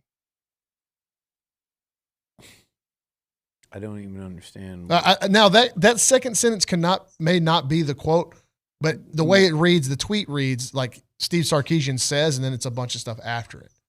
So I don't know if that second sentence about would love to see, but regardless, the first it's one, kind of a big difference. But yeah, the first one, when it's just in light it's hard. Of what their own people have reported, Quinn Ewers was paid. When you're and the stuff that's being floated around today. I haven't heard that one about why they're in it on so many of these guys late. They're guaranteeing NIL deals. Some of them rumors are up to 7 figures. It's crazy for like random players, and that you have no idea when it becomes public. Then I think it causes a problem. Like, why does he get more than me? And if he's making $4 million, he's going to get a longer leash than me to make mistakes. Longer leash. I think the person I feel the worst for on signing day today is Malik Murphy. He rode that thing all the way until the week before signing day, and they added a quarterback that they allegedly paid multiple millions of dollars to get. And that's not us. That's their media saying that. Yeah. That's not me just making that up here, or just hey, some Aggie told me this. This has been reported on the Texas side. What does Malik Murphy think is going to happen in Austin? What does Hudson Card and I think Casey Thompson? I think they know. They've been around long enough to know. But he could have got out and really just even push back your signing, pick another school. So I feel bad because he believed in Sark and believed in them. And I'm not saying taking a second quarterback. Like, some things happen. Look, A&M's going to have to take a quarterback in the portal. Some teams have to take a second quarterback as things happen with a class and happen. I'm not saying that, oh, man, at the end they added another quarterback and, he happened to be better than Malik, more better prospect. I don't feel bad about that. That is what it is. It's that if you paid that quarterback $2, $3, $4 million to beat out Tech, keep that in mind, you did all that, you're not playing. I no agree. one else is playing. You're beholden to the alumni. And what if, I don't know what A.J. Milwee makes down there. It ain't as much as Quinn Ewers makes. He has no resume. He hadn't done a damn thing. So I don't know what they paid him. But if he's making less money than Quinn Ewers, and you're going to sit there and I'm not saying that they're not going to. They may end up being best of friends and for life. But if push comes to shove, and the whole thing. Hey, man. coach, I'm telling you, Malik Murphy's more ready to play. He's better. Well, you better figure out how to get Quinn Ewers ready because that's who we got to go with. Well, what happens? And then there's if a guy that's making a bunch of money and it's public and he goes, I don't feel like running today. Yep. You ain't gonna kick him off the team when they're got that much money. And I mean, it opens up Pandora's box, man. It's open. Yeah. Pandora's box is open in college. Here's a little word of advice because it's just like if you can't enjoy this stuff, then just phase it out. And what I'm saying is this: if recruiting stresses you out to the point where it's not fun. I mean, it's a roller coaster of emotion. There's a difference between that and stress. It's like people like gambling, and you're riding these highs and lows, and that's it. If you can handle that, it doesn't ruin your day, and it's actually something that you kind of like you like that rush that comes with it, then great. But if it bothers you and it's leading to some source of unhappiness. So if you're college football, man, I can't stand this NIL and I can't do this. I would say just ignore it. Watch football games, root for your team, have favorite players, and just turn it off during the week. Just try to not listen, read about. I mean, just as best you can, don't follow this whole NIL thing. And we're a sports or a fan Sit here website. at TexAgs and watch the interviews though, because they're really damn good. That's right. You know what? We're not far. There's a future, and I think it's a near future, Jason, that we're going to report on prospects, and it's going to become less about. And I said it with Leone, I think the relationships always went out, but there's a point coming with the way this is trending that the relationships, they may matter, but we're going to be reporting on guys that said, yeah, he loves A&M, but he likes the NIL program set up. Let me welcome you to another thing that no one's talked about yet. I think we're already there. Welcome you to another world that no one's talking about. You know this coaching carousel and all these assistant coaches and stuff that are going to be moving after signing day like they always do. Stan Drayton, whoever. You know, Coleman, the wide receivers coach at Texas. I'll wager you as much money as you want to bet that he's gone shortly after signing day. And they're still sitting there doing everything they can to get Evan Stewart. That coach will be gone after signing day. Now, maybe that's part of what they've told him. Maybe they're promising they're going to sign this guy or that guy. Who knows what they're doing. That guy's gone. And it happens everywhere, you know, and it's happened to A&M before. It happens everywhere. It's like, I like what you said about you didn't want Elko to leave, but if he was going to do it, you wanted it before signing day because everything's out in the open. Yeah, you're not. Imagine if Elko was here and on Friday he left for Duke a week later, and then how many of these kids are going to feel deceived? They're going to feel shell shocked. They're going to not know which ends up. It was actually the timing was perfect for him to leave when he did. Hey guys, and then these guys time can out. talk Dalton, about, hold on, Hal. Dalton's got something. Timeline. Sorry, Hal. Paige just went to break, so we're within 5 minutes of the Enai White decision. Thank you, Hal.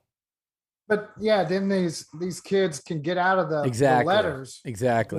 So then the letter becomes nothing, and even less than what it already is. And here's the thing: get out of it and play somewhere next fall. Like I'm saying, Kendall Daniels. I'm saying, the Kendall Daniels. But I'm saying, go through spring. Brew McCoy. Go through spring football, not like where you're at on the depth chart, or your position coach leaves, or your favorite analyst or GA and you're getting DM'd. You're getting DM'd by other coaches, and you're gone with no penalty, and you're playing Shad Banks, and you're playing that fall. This season that'll be worse than ever. But what about the guys that have NIL deals, or what about the guys that are promised NIL deals and they don't see them immediately? Then they're like, okay, I'm out. You know, it's like the Fast and the Furious right now. There's no sign of reining it in. There's so much stuff that comes. Like, have we talked about, like, are these kids getting tax advice? Okay, let's talk. This is where we're at today. We've talked everything. Yeah, Enai White's like 3 minutes from making his choice. I think A&M's in a good spot. Can we not talk about him as a player, or do we have to wait until after? We can talk about him now, so that after the announcement, we can. I can stop looking at your face. There you go. And you can stop looking at my goatee. Whatever. And I can stop listening to all of taxes. Okay. Dalton. I mean, we've been on air for 7 hours today. Is Dalton back there? Yeah. He's back there. Hi, Billy. Dalton, are you skipping the Christmas party tonight? I mean, I might need to go sleep. Sounds like a power play by you. That sounds like a real nice one. Just stick your thumb in the face of all the ownership by not showing up at a Christmas party. Like a gig 'em in the face? Stick a thumb somewhere else. In the what you're eye. saying. Yeah, you stuck a thumb in the eye. in the eye. That's what I Of was thinking ownership by deliberately skipping. You know what the eye Christmas rhymes party. with? Enai. Enai. Enai White. Enai. And by the way, Dalton Brawny ratted you out on that one, in case you were wondering where that came from. I didn't get it directly from Dalton. Oh, really? No. So it's a rumor mill It's a rumor mill thing. Man, it's kind of Sources. like Evan Stewart. You got Bobby Burton said. What did he say? Did Bobby Burton say Earlier, anything? Bobby Burton said that he was flipping on a podcast or something. Hmm. Josh Lambo those- saying Urban Meyer kicked him. What? I still don't know. Lambo fired off a tweet at me one day, and I couldn't tell if it was like really clever and fun or if he was like throwing Digging. legit shade, like he'd had some kind of long-standing silent beef with me, which would be weird because I was like, Lambo never did anything to draw any. Sometimes kickers can be a little sensitive. That's what I like about Seth Small. He's not, but sometimes But I'm like, well, Lambo never even missed a damn kick. He said he It was kicked him. incredible. Kicked him on August warm-up this preseason. Urban Urban's Meyer, gone crazy. left leg forward, right leg back, Lambo said. Urban Meyer, while I'm in that stretch position, comes up to me and says, hey, dip bleep, make your effing kicks, and kicks me in the leg. What is wrong with this guy? It certainly wasn't as hard as he could have done it, but it certainly wasn't a love tap. Which in the workplace, I don't care if it's football or not, the boss can't strike an employee. Did you read that? Read that again. Out loud. Urban gonna- Brawny may or may not have been struck with a fungo bat in the parking lot. Yep. And Lambo described it as a 5 out of a 10. What would you have described that About a as? 5 out of a 10. Dalton, what would you have described that as? Hold on. We must be going live here. It would be more fun if we got his number. It's kind of leaving it hanging out there. Well, whether the I'm- suspense whether I'm Urban builds. Meyer or not. Dalton, this is like evidence too. So there we go. Ah, There you it go. is. Eamon got it. defensive lineman, defensive end, Enai White out of Philadelphia, Pennsylvania, 6'5", 225-pound edge rusher on that borderline 5-star national average. Billy, one of the top players in the country. This is a guy we haven't broken down on his tape today. So another. Well, let's huge, break him down Yeah. because he is an absolute stud. I mean, You want me again, you going to take the selfie? I'll kick it to Hal. yeah. Go ahead, Hal. Go ahead, know Hal. what? You go while Billy takes a selfie. Well, talk about a kid that when I saw him this summer coming through, my goodness, I thought he was he was about 30 years old, Yep, about he to looks sign like his that. second NFL contract. He's a big framed, long kid.